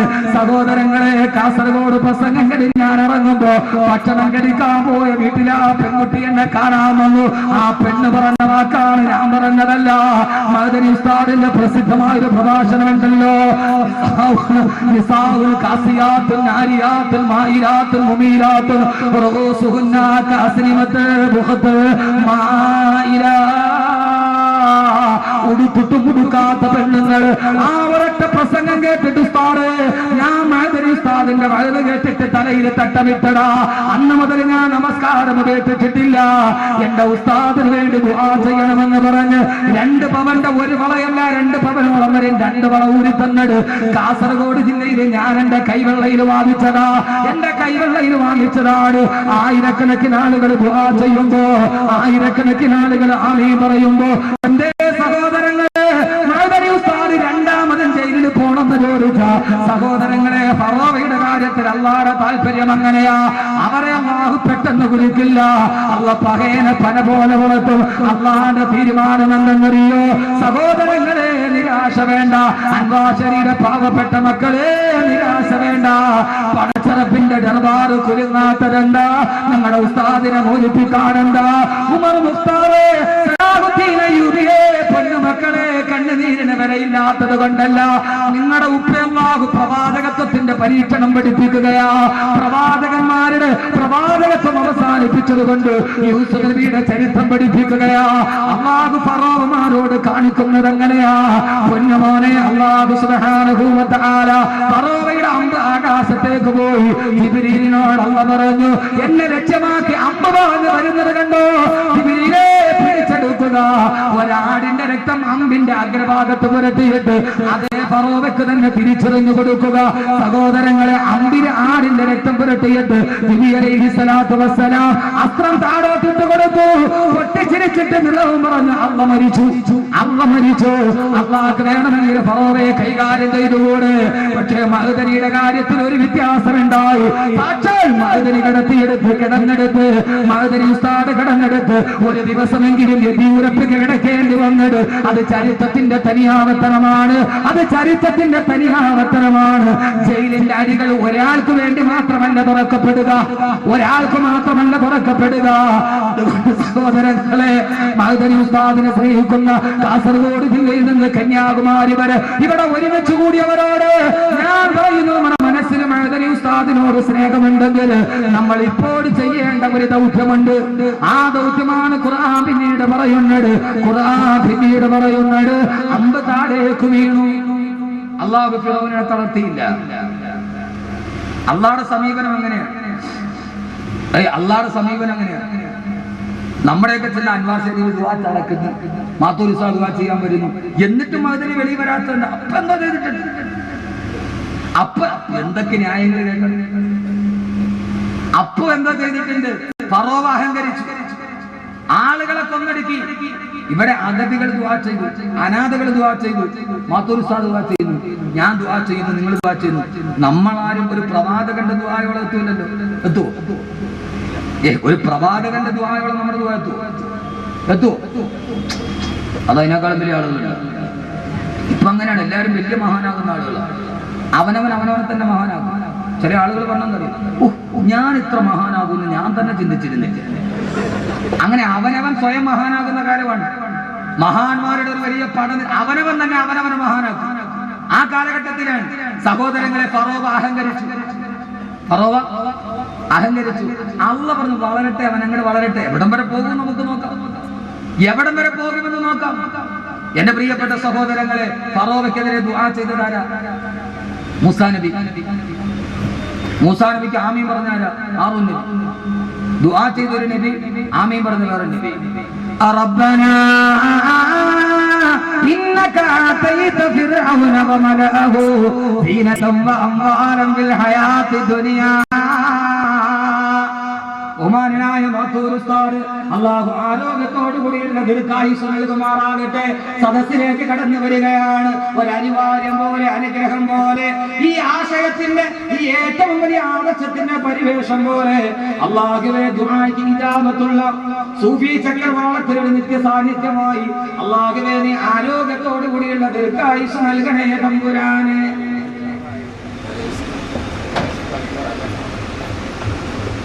സാധന ഇരുത്തിട്ട് ഞാൻ കൂടുതൽ സംസാരിക്കുന്നില്ല. ഒരാഴ്ചകൾ എനിക്ക് പോകുന്നുണ്ട്, എന്നാലും അതിനെയും കൂടാനും പോകുന്നു. അനുസരണോടെ മുമ്പോട്ട് കയറി വന്നവർ അള്ളാഹു ജീവിതത്തിലും എല്ലാ ഈ ദുആയും അള്ളാഹു എല്ലാ പ്രയാസങ്ങളും മാറ്റിത്തരട്ടെ. അള്ളാഹു എല്ലാ ബുദ്ധിമുട്ടുകളും മാറ്റിത്തരട്ടെ. ബഹുമാന ഉസ്താദ് അവരുടെ ദുആ നമുക്ക് ഏറ്റവും ഒരു അമൂല്യമായ സമ്പത്താണ്. എനിക്ക് വളരെയേറെ പരിചയമുള്ള, ഞാൻ അയത്തിന് ഖിദ്മത്തിലാണ് ഉസ്താദിനെ ആദ്യമായിട്ട് കാണുന്നത്. ഉസ്താദിന്റെ പല കാര്യങ്ങളും എൻ്റെ ജീവിതത്തിൽ വളർന്നിട്ടുണ്ട്. അടുത്തൊരു കാര്യം കൊണ്ട് എനിക്ക് ഉസ്താദ് പറയാനുണ്ട്, അത് ഞാൻ രഹസ്യമായിട്ട് പറഞ്ഞു. ഉസ്താദ് പറഞ്ഞ കാര്യമൊക്കെ എനിക്ക് പറഞ്ഞിട്ടുണ്ട്. എൻ്റെ ജീവിതത്തിൽ അനുഭവമാണ്, അതിനപ്പുറത്തേക്ക് പറയാൻ അനുഭവമാണ്. സലിൽ മുജരി ഭവനാത്ത സലിൽ ഹക്കീമ. ഉസ്താദ് അയത്തിൽ വരുമ്പോൾ എൻ്റെ ഭാര്യ ഗർഭിണിയാണ്. നമ്മൾ ഉസ്താദ് ഒരു ആൺകുട്ടിയാവണം. ഉസ്താദ് അന്ന് പറഞ്ഞു അൽഹംദുലില്ലാ ആൺകുട്ടിയാണ്.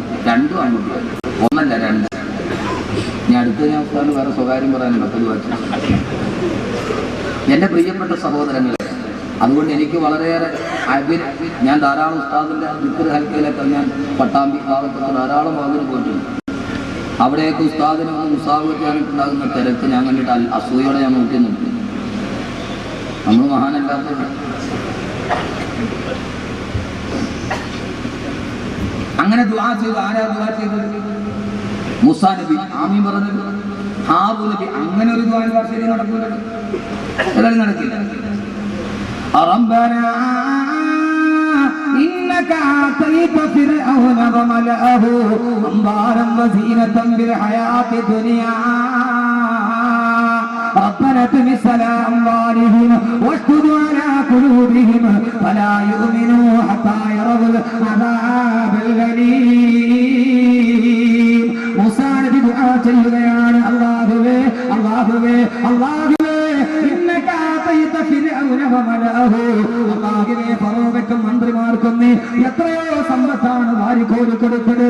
അവർക്ക് നീ അധികാരം കൊടുക്കുന്നു, അവർക്ക് നീ സമ്പത്ത് കൊടുക്കുന്നു. അതിന്റെ പേരിൽ അവരെന്നെ വല്ലാതെ ഉപദ്രവിക്കുകയാണ്. അതുകൊണ്ട് അല്ലാഹുവേ ഫറോവയെ അവന്റെ സമ്പത്തോടുകൂടി നീ നശിപ്പിച്ച് കളയണേ അല്ലാഹ്. വേണ്ടി ആയിരക്കണക്കിന് ദുആ സമ്മേളനത്തിന് പങ്കെടുത്തിട്ട് എന്താ ദുആ സ്വീകരിക്കാത്തതെന്താ? ഇനി ഞാൻ പോണില്ല എന്ന് കരുതുന്നവരുണ്ട്. സഹോദരങ്ങളെ, ആരാ ദുആ ചെയ്യുന്നതെന്നറിയോ? ജഗനലോകത്ത് നിന്ന് ദിവ്യബോധനത്തിന്റെ വെളിപാടുമായി കടന്നു വരുന്ന ജിബ്രീൽ അലൈഹിസ്സലാത്തു വസ്സലാം ഏത് ശരീരത്തിലാണോ വിയർപ്പ് കണങ്ങൾ ഒരുമിച്ച് കൂടിയത്, ആകാശവുമായി നേരിട്ട് ബന്ധമുള്ള തുരിസീനാ പർവ്വതത്തിന്റെ മുകൾ ഭാഗത്ത് പടച്ചറപ്പുമായിട്ട് നേരിട്ട് സംസാരിച്ച ബഹുമാനപ്പെട്ട കലീമുല്ലാഹി മൂസ. ആമീൻ പറയുന്നത് ഹാറൂൻ നബിയാണ്. അല്ലാഹു മറുപടി കൊടുത്തു, മൂസ ഞാൻ പറയുന്നതല്ല, ഖസസ് ഓതുക, സൂറത്ത് യൂനുസ് ഓതുക. ഖാലഖദ് ഉജീബ ദഅവതകുമാ, ഖാലഖദ് ഉജീബ ദഅവതകുമാ. ഓ മൂസ, ഹാറൂൻ നബിയെ, നിങ്ങളുടെ രണ്ടുപേരുടെയും ദുആ സ്വീകരിച്ചിരിക്കുകയാണ്. ഈ ഫറോവയെ തകർക്കാൻ പോവുകയാണ്. അല്ലാഹു പറഞ്ഞു, നിങ്ങളുടെ ദുആ ഞാൻ സ്വീകരിച്ചിരിക്കുന്നു. പക്ഷേ സഹോദരങ്ങളെ, മൂസാ നബി ദുആ ചെയ്തിട്ട് പിറ്റേ ദിവസം ഫിറഔൻ ചത്തില്ല, പിറ്റേ ദിവസവും ഫിറഔൻ ചത്തില്ല, അടുത്ത മാസവും ഫിറഔൻ ചത്തില്ല, അടുത്ത വർഷവും ഫിറഔൻ ചത്തില്ല. മൂസാ നബി ദുആ ചെയ്തിട്ട് വീണ്ടും 40 വർഷം കൂടി ലോകത്ത് ജീവിച്ചു ഫിറഔൻ. 40ാമത്തെ വർഷത്തിലാണ് ഫറോവ ചെങ്കടലിൽ മുക്കിച്ചെത്തുപോയത്. അല്ലാഹു ദുആ ചെയ്താൽ ഉടനെ നാളെ രാവിലെ അനുകൂല ഔദ്യോഗിക തീരുമാനമല്ല, പ്രവാചകന്മാരുടെ കാര്യത്തിൽ പോലും അതുണ്ടായിട്ടില്ല. അതുകൊണ്ട് നമുക്കെന്താ ചെയ്യാൻ കഴിയുന്നത്? അല്ലാഹുവോട് ദുആ ചെയ്യുക, അല്ലാഹുവോട് ദുആ ചെയ്യുക. അല്ലാഹുവേ അല്ലാഹുവേ അല്ലാഹുവേ കബ് സേ കടി है अरब उम्मीद के सहारे, मेरा दिल न जाने मैंने किसी तरह से पुकारे.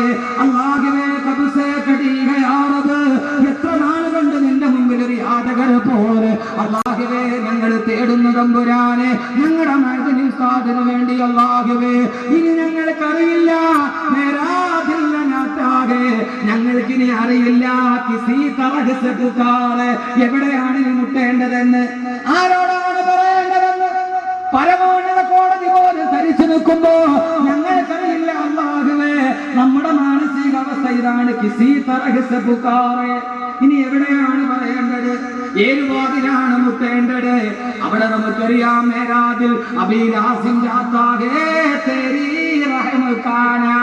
എന്റെ മനസ്സിന് നന്നായിട്ടറിയാം, ഇപ്പോൾ വേണ്ടത് ഒരേ ഒരു കാര്യമാണ്, തേരി റഹ്മക്കാന, നിന്റെ കരുണയുടെ ഭക്ഷണം, നിന്റെ കരുണ, നിന്റെ കരുണ. ആ കരുണ വിശാലമാണല്ലോ അല്ലാഹുവേ, ആ കരുണയിൽ നിന്ന് ഞങ്ങൾ നിരാശരായിട്ടില്ല. അല്ലാഹുവേ ഇബ്ലീസിന് പോലും കരുണ കൊടുത്ത തമ്പുരാനെ, ഇബ്ലീസിന് പോലും അല്ലാഹ് കരുണ കാണിച്ചിട്ടുണ്ട്. അല്ലാഹുവിന്റെ കാരുണ്യം എന്താണ്? ശൈത്താനോട് പോലും അല്ലാഹ് കാരുണ്യം കാണിച്ചിട്ടില്ലേ? ശൈത്താൻ പറഞ്ഞു അല്ലാഹുവിനോട്, അല്ലാഹുവേ നിന്റെ മനുഷ്യര് ഭൂമിയിൽ വന്നാൽ ലാ തൂദന്ന ലഹും സിറാത്തക്കൽ മുസ്തഖീം, നിന്റെ അടിമകളെ ഞാൻ പിഴപ്പിക്കും അല്ലാഹുവേ. അല്ലാഹ് പറഞ്ഞു നീ പിഴപ്പിച്ചോ. അപ്പോഴാണ് പിശാചിന് സന്ദേഹം, അല്ലാഹുവേ അതിനു മുമ്പ് നീ എന്റെ റൂഹിനെ പിടിച്ചാലോ, ലോകാവസാനം വരെ അവരെ പിഴപ്പിക്കാൻ എനിക്ക് കഴിയാതിരുന്നാലോ? അതുകൊണ്ട്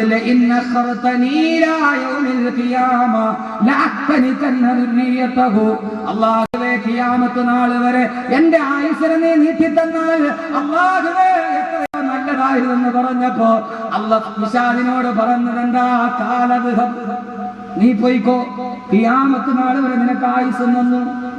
ശൈത്താനോട് അല്ലാഹ് കരുണ കാണിച്ചു. നീ എന്റെ മക്കളെ പഠിപ്പിക്കാണ്ട് പോയി പഠിപ്പിച്ചു, എന്റെ റൂഹ് ഞാൻ പിടിക്കില്ല. അള്ളാഹുടെ കരുണ അത്രയ്ക്ക് വിശാലമാണ്. അള്ളാഹു കരുണ നമുക്ക് തരട്ടെ. അള്ളാഹു കരുണ മഅ്ദിനി ഉസ്താദിനും കൊടുക്കട്ടെ. അള്ളാഹു ജയിൽ മോചനം നൽകി അനുഗ്രഹിക്കട്ടെ. സഹോദരങ്ങളെ, ആമീൻ പറയൽ മാത്രമാണോ നമ്മുടെ കടമ? ആമീൻ പറയൽ മാത്രമാണോ നമ്മുടെ കടമ? മഅ്ദിനിയെ സ്നേഹിക്കുന്ന മഅ്ദിനി ഉസ്താദിനെ അറസ്റ്റ് ചെയ്തുകൊണ്ട് പോകുമ്പോൾ അന്ന് ഏതാണ്ട് ഈ അൻവാർശിയിൽ ദിവസങ്ങളോളം നോമ്പായിരുന്നു. എല്ലാവരും നോമ്പല്ലാതിരുന്നിട്ട് നോമ്പ് പിടിച്ച, പിരിഞ്ഞു പോകാനൊരു വൈമനസ്യം പോലെ തങ്ങളുടെ മനസ്സിൽ സൃഷ്ടിച്ച മൺചരാത് പോലെ അതൊരു മനുഷ്യനാണ്, അതൊരു മനുഷ്യനാണ്. ആ മനുഷ്യന്റെ ഒരു വല്ലാത്ത വികാരം മനസ്സിൽ സൂക്ഷിച്ച് മഅ്ദിനി ഉസ്താദിനെ അറസ്റ്റ് ചെയ്യുമ്പോൾ വിങ്ങിപ്പൊട്ടി ഈ മതിലിന്റെ വെളിഭാഗത്ത് കാത്തുനിന്ന നൂറുകണക്കിന് ആയിരക്കണക്കിന് ആളുകൾ അവർ തീവ്രവാദികളല്ല, അവർ ഏതെങ്കിലും ഒരു രാഷ്ട്രീയ പാർട്ടിയുടെ മാത്രം ആളുകളായിരുന്നില്ല. ആയിരക്കണക്കിന് വാക്കുകൾ കേട്ട് മനസ്സിൽ ജീവിതത്തിൽ മാനസാന്തരം ഉണ്ടായി കണ്ടുവിടുന്ന കുറെ സ്നേഹിതരായിരുന്നു. പാർട്ടി പ്രവർത്തകർ മാത്രമായിരുന്നില്ല. ആ ഒരു സ്നേഹം യാഥാർത്ഥ്യമാകണമെങ്കിൽ നമ്മുടെ മഅ്ദിനി ഉസ്താദ് ജയിലിലാണ്. നമുക്ക് ചെയ്യേണ്ട ഒരൊറ്റ ധർമ്മമുണ്ട്. ആ ധർമ്മം പറഞ്ഞ് ഉസ്താദിനെ വിട്ടുകൊടുത്ത് ഞാൻ അവസാനിപ്പിക്കാം. ഇൻഷാ അല്ലാഹ് മഅ്ദിനിയും ഖുർആനും ഇവിടെ പൂർണ്ണമാകും. യഥാർത്ഥത്തിൽ ഇതേ അവസ്ഥയാണ് മഅ്ദിനിക്കുണ്ടായത്. മൂസാ നബി ഇത് പറഞ്ഞപ്പോൾ ഫിർഔൻ പറഞ്ഞു, ഒരു കാര്യം ചെയ്യാം, മൂസയെ നമുക്ക് കൊല്ലാം. എന്ത് ചെയ്യാം? മൂസേ وقال فرعون ذروني أقتل موسى وليدعو ربه. ഫറോവ രാജസിംഹാസനം വിളിച്ചുകൂട്ടി. എന്നിട്ട് പറഞ്ഞു, ദറൂനി അഖ്തുലു മൂസ, ആ മൂസയുടെ തല വെട്ടുക, ആ മൂസയുടെ തല വെട്ടുക.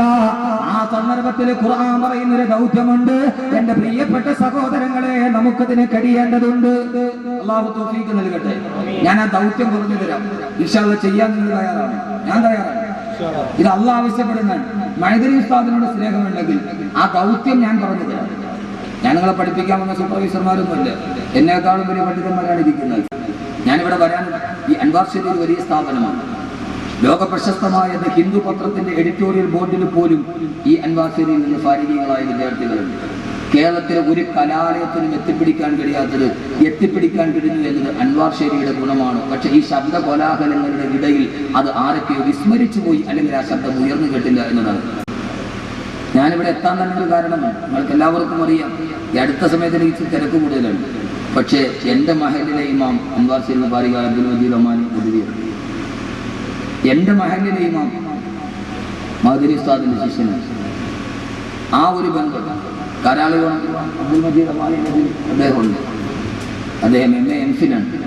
ദുനിയാവും ആഖിറവും ഒന്നിച്ചെടുത്ത ഒരു സമൂഹത്തെ വാർത്തെടുക്കാൻ ഈ സ്ഥാപനത്തിന് കഴിഞ്ഞു. അതൊക്കെ ഇതിന്റെ അജണ്ടയുടെ പുറകിലുണ്ടോ എന്ന് ചിന്തിക്കേണ്ടതുണ്ട്. അതുകൊണ്ടാണ് ഫിർഔൻ ആദ്യം മൂസയെ വിളിച്ചത് അള്ളാനെ കൊല്ലാനാണ് പോയത്. അതുകൊണ്ടാണ് അൻവാർ ശേരിയിൽ ആദ്യം ഉണ്ടായത്. ആദ്യം മഅ്ദനി ഉസ്താദിനെ വിളിച്ചത് അൻവാർ ശേരിയാണ് വിളിച്ചത്. ഫിർഔൻ ചെയ്തതെല്ലാം അഭിനവകാല ഫറോവമാർ അപ്പടി ആവർത്തിക്കപ്പെടുന്നു. അതാണ് ചരിത്രത്തിന്റെ യാഥാർത്ഥ്യം. എന്റെ പ്രിയപ്പെട്ട സഹോദരങ്ങളെ, അൻവാർ ശേരി അത്രയും വലിയ മഹത്തായ ഒരു സ്ഥാപനമാണ്. എത്രയോ ആളുകൾ വക്കീൽമാരുണ്ട്, അഡ്വക്കേറ്റുമാരുണ്ട്. അഡ്വക്കേറ്റ് സിറാജ് മഅ്ദനിയുടെ കേസിൽ ബാധിക്കുന്ന സിറാജ് കാഞ്ഞിരം അല്ലെ, അഡ്വക്കേറ്റ് സിറാജ് കാഞ്ഞിരം മറ്റും ഇതൊന്നും ഇവരെന്നെ കൊണ്ട് പറഞ്ഞ് പറയിപ്പിച്ചതല്ല. ഞാനൊരാൾ പറഞ്ഞാൽ അങ്ങനെ പറയണ ആളല്ല. എനിക്ക് ഇച്ചിരി അഹങ്കാരം കൂടുതലാണ്. അള്ളാഹു മാറ്റി തന്നെ. മറ്റൊരാൾ എന്തായാലും ഇങ്ങോട്ടോ ഞാൻ തിരിച്ചങ്ങോട്ടോ അങ്ങനെ ഒരു ചെറിയൊരു ദുസ്വഭാവം എനിക്കുണ്ട്. ഇതാരും പറയുന്നതല്ല, വെളിയിൽ നിന്ന് നോക്കുന്ന ഒരു നിഷ്പക്ഷമതയോട്. പക്ഷപാതിത്വമില്ല, അമിതത്വമില്ല, അതിമിതത്വവുമില്ല. അമിതത്വമില്ല, അതിമിതത്വമില്ല. പക്ഷെ ഉള്ളത് വിളിച്ചു പറയാൻ ഒരു മടിയുമില്ല. ചന്ദ്രശേഖർ കൊല്ലത്ത് അരീഷ് ഷുക്കൂർ കൊല്ലത്ത് ചെയ്യപ്പെട്ടതിൽ അന്ന് ഞാൻ തലശ്ശേരി ചൊക്ലി വന്ന് പറഞ്ഞ ആളാണ്. ഇപ്പൊ ചന്ദ്രശേഖരെ കൊന്നിട്ട് ആളുകൾ പ്രതികൾ താമസിക്കുന്ന തലശ്ശേരി ചൊക്ലിയിലാണ്. കഴിഞ്ഞ ദിവസം ഞാൻ അവിടെ പോയി പ്രസംഗിച്ചിട്ട് വന്നുള്ളൂ. കൊലപാതക രാഷ്ട്രീയത്തിനെതിരെ 55 മിനിറ്റ് ശ്വാസം വിടാതെ പറഞ്ഞു. കൊലപാതക രാഷ്ട്രീയത്തിനെതിരെ ശ്വാസം വിട്ടില്ല, വിടാതിരുന്ന പേടി കൊണ്ടാണ്. 55 മിനിറ്റ് വിടാതിരുന്നത് പേടി കൊണ്ടാണ്. വിട്ടുപോയാൽ തീർന്നില്ലേ സഹോദരങ്ങളെ? അതുകൊണ്ട് ഞാൻ പറയുന്ന അഡ്വക്കേറ്റ് സിറാജ് കാഞ്ഞിരം മറ്റും വക്കീൽമാരുണ്ട്, ഡോക്ടേഴ്സ് ഉണ്ട്. ഹിന്ദു പത്രത്തിന്റെ എഡിറ്റോറിയൽ ബോർഡിൽ പോലും ഈ ഒരു സ്ഥാപനത്തിന്റെ മൊത്തത്തിയിട്ടുണ്ടെങ്കിൽ അത് ഏറ്റവും അഭിമാനകരമാണ്. അള്ളാഹു നൽകി തരട്ടെ. ആ ഒരു വ്യത്യാസം, സാധാരണ പണ്ഡിതന്മാരെന്നുള്ളൊരു വ്യത്യാസം ഞാൻ ഇരുത്തിക്കൊണ്ട് പറയുന്നില്ല. യഹുസ് ഖുറാബല വജിഹിൽ മുദ്ദാഹിൻ, അമിത പ്രശംസ നടന്നവരുടെ മുകളിൽ മണൽ വാരി എറിയണമെന്നാണ്. അബ്ദുൽ മജീദ് അമാനി എൻ്റെ മഹലിലെ, ഞാനവിടെ 6 വർഷം ഇമാമായിരുന്ന ആളാണ്. അവിടെയാണ് ഞാനൊക്കെ താമസിക്കുന്നത്, കാരാളി പോണം. അവിടെ ഇമാമാണ്. അദ്ദേഹം ആ മഹലിലെത്തിയതിനു ശേഷമുള്ള മഹലിന്റെ മാറ്റം വല്ലാത്തൊരു മാറ്റമാണ്. ഞാൻ ഇന്നലെ അവിടെ പ്രസംഗിക്കുക, ഞാൻ അവിടെ വെച്ച് പറഞ്ഞതാണ്. ഒരു മാറ്റം അവിടുത്തെ യുവാക്കളുടെ ഇടയിലേക്ക് ഇറങ്ങിച്ചെന്ന്, സാധാരണക്കാരുടെ ഇടയിലേക്ക് ഇറങ്ങിച്ചെന്ന് അവരെ മുഴുവൻ ഒരുമിച്ച് കൂട്ടി ഒരിക്കലും പള്ളിയിൽ കയറില്ല എന്ന് വിചാരിച്ചവരെ പോലും ചുരുങ്ങിയ മാസം കൊണ്ട്, ഒരു 6 മാസമായിട്ടുണ്ടോ, 6 മാസമായിട്ടുണ്ടോ അല്ലേ? ഞാൻ ആഴ്ചയിൽ ഒരു ദിവസം കിട്ടിയിട്ടുണ്ടാവുന്ന എനിക്കറിഞ്ഞൂടെ. 6 മാസമായി അവിടെ വന്നിട്ട്. 6 മാസം കൊണ്ട് ആ മഹലിൽ ഞാൻ 6 വർഷം ഇരുന്നിട്ട് നടക്കാത്ത അദ്ദേഹത്തെ കൊണ്ട് നടത്താൻ എത്രയോ ചെറുപ്പക്കാർ. ഇന്നലെ ഞങ്ങളവിടെ ഒരു ഓഡിറ്റോറിയത്തിന്റെ 1 കോടി രൂപ നിലവിച്ച് ഒരു ഓഡിറ്റോറിയത്തിന്റെ ഉദ്ഘാടനം നിർവഹിച്ചു. അതിന്റെ സമാന പ്രസംഗത്തിൽ ഞാൻ പ്രസംഗിക്കുമ്പോൾ നാട് മുഴുവൻ ഒരു ഉത്സവ ലഹരിയിലാണ്. അദ്ദേഹത്തെ കൊണ്ട് അത് സാധിപ്പിച്ചു എന്നത് മഅ്ദനി ഉസ്താദിന്റെ ശിക്ഷണത്തിന്റെ, ഈ സ്ഥാപനത്തിന്റെ ഏറ്റവും വലിയ ഒരു ബറക്കത്താണ്. അത് അനുഭവിക്കുന്നുണ്ട് നമ്മൾ. അള്ളാഹു അദ്ദേഹത്തിന് ആരോഗ്യത്തിന് ദീർഘായുസ്സ് നൽകി അനുഗ്രഹിക്കുമാറാണ്. ആ ഒരു ബന്ധം ഉസ്താദ് അൻവാസിയുടെ പിന്നെ ചേലക്കുള്ള ഉസ്താദ്, ഞങ്ങൾ രണ്ടുപേരും ഒരേ ഉസ്താദിന്റെ ശിഷ്യന്മാരാണ്. അള്ളാഹു സുബ്ഹാനഹു വ തആല അദ്ദേഹം വിളിച്ചിട്ട് വരണം എന്ന് പറഞ്ഞപ്പോൾ ഇന്നലെയാണ് ഞാൻ പ്രസംഗിക്കേണ്ടിരുന്നത്. എൻ്റെ മഹലിൽ ഒരു പരിപാടിയുടെ ഇന്നത്തേക്ക് മാറ്റിയെന്ന് മാത്രമാണ്. അതുകൊണ്ട് ആ സ്നേഹം അള്ളാഹു നിലനിർത്തി തരട്ടെ. ഈ സ്ഥാപനത്തിൽ നിന്ന് ഇറങ്ങുന്നത് മുത്താണ്, അത് തിരിച്ചറിയാൻ നമുക്ക് കഴിയണം. പക്ഷെ മഅ്ദനി എന്ന് പറയുന്ന ഒരു തീവ്രവാദ സിംബലിന്റെ മുമ്പിൽ നമ്മൾ ഇതൊക്കെ അറിയാതെ പോവുകയാണ്. അങ്ങനെ ഒന്ന് പ്രൊജക്റ്റ് ചെയ്ത് കാണിക്കുകയാണ്. അന്ന് പ്രൊജക്റ്റ് ചെയ്ത് കാണിക്കാൻ തീവണ്ടിക്ക് അകത്ത് യാത്ര ചെയ്യുന്നവൻ അറിയില്ല തീവണ്ടിയുടെ വലിപ്പം. ഇതിന് വലിയ ചക്രമുണ്ടെന്നും ഇതിന് ഇത്രയും നീളമുണ്ടെന്നും അവൻ അറിയില്ല. അവൻ ആകെ അറിയുന്ന അവരുടെ കമ്പാർട്ട്മെന്റ് മാത്രമാണ്. യഥാർത്ഥത്തിൽ അതാണ് അൻവാർ ശരിയുടെ മുമ്പിൽ നമ്മൾ.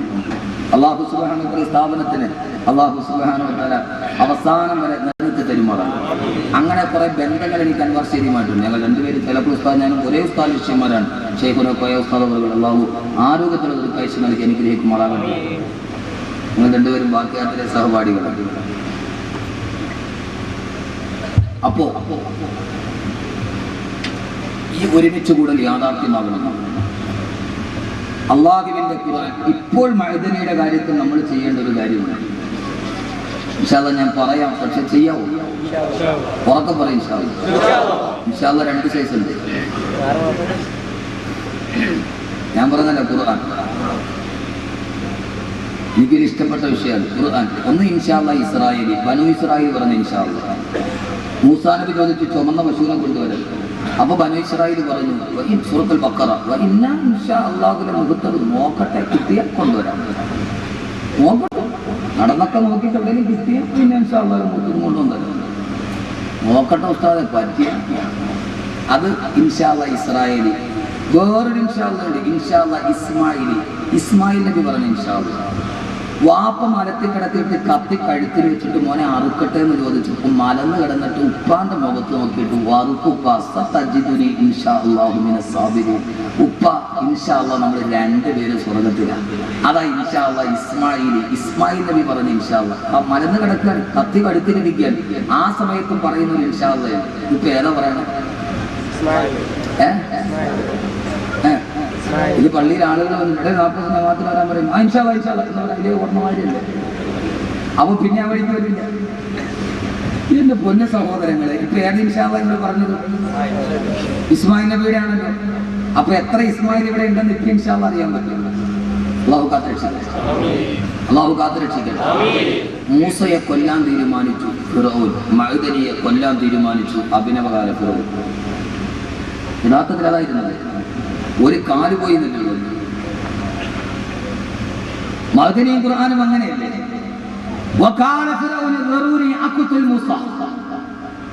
ഫറോവ പറഞ്ഞു മൂസയെ കൊല്ലാം. സഹോദരങ്ങളെ തീരുമാനിച്ചു മൂസയെ കൊല്ലാൻ ഫിറഔൻ, മഅദനിയെ കൊല്ലാൻ തീരുമാനിച്ചു അഭിനവകാല ഫറോവ. പക്ഷേ തലനാരിടയ്ക്ക് രക്ഷപ്പെട്ടു പോയത് ഒരൊറ്റ കാര്യമാണ്, അവർക്ക് മഅദനി മാപ്പ് കൊടുത്തു എന്നതാണ് ചരിത്രത്തിന്റെ ഏറ്റവും വലിയ യാഥാർത്ഥ്യം. ഒരു കാര്യം ഉറപ്പ്, മഅദനി ചരിത്രത്തിൽ അറിയപ്പെടാൻ പോകുന്നു. ഉമർ മുഖ്താറിന് ശേഷം, സുൽത്താൻ സലാഹുദ്ദീൻ അയ്യൂബിക്ക് ശേഷം ഇസ്ലാമിക നവോത്ഥാന ചരിത്രത്തിലെ ഏറ്റവും വലിയ പിൽക്കാലത്ത് ഇന്ന് നാം ഉമർ മുഖ്താറിനെ പഠിക്കുന്നത് പോലെ ഇൻഷാ അല്ലാഹ് നമുക്ക് പുറകെ വരുന്ന സമൂഹം അബ്ദുൽ നാസർ മഅദനിയെ പഠിക്കും.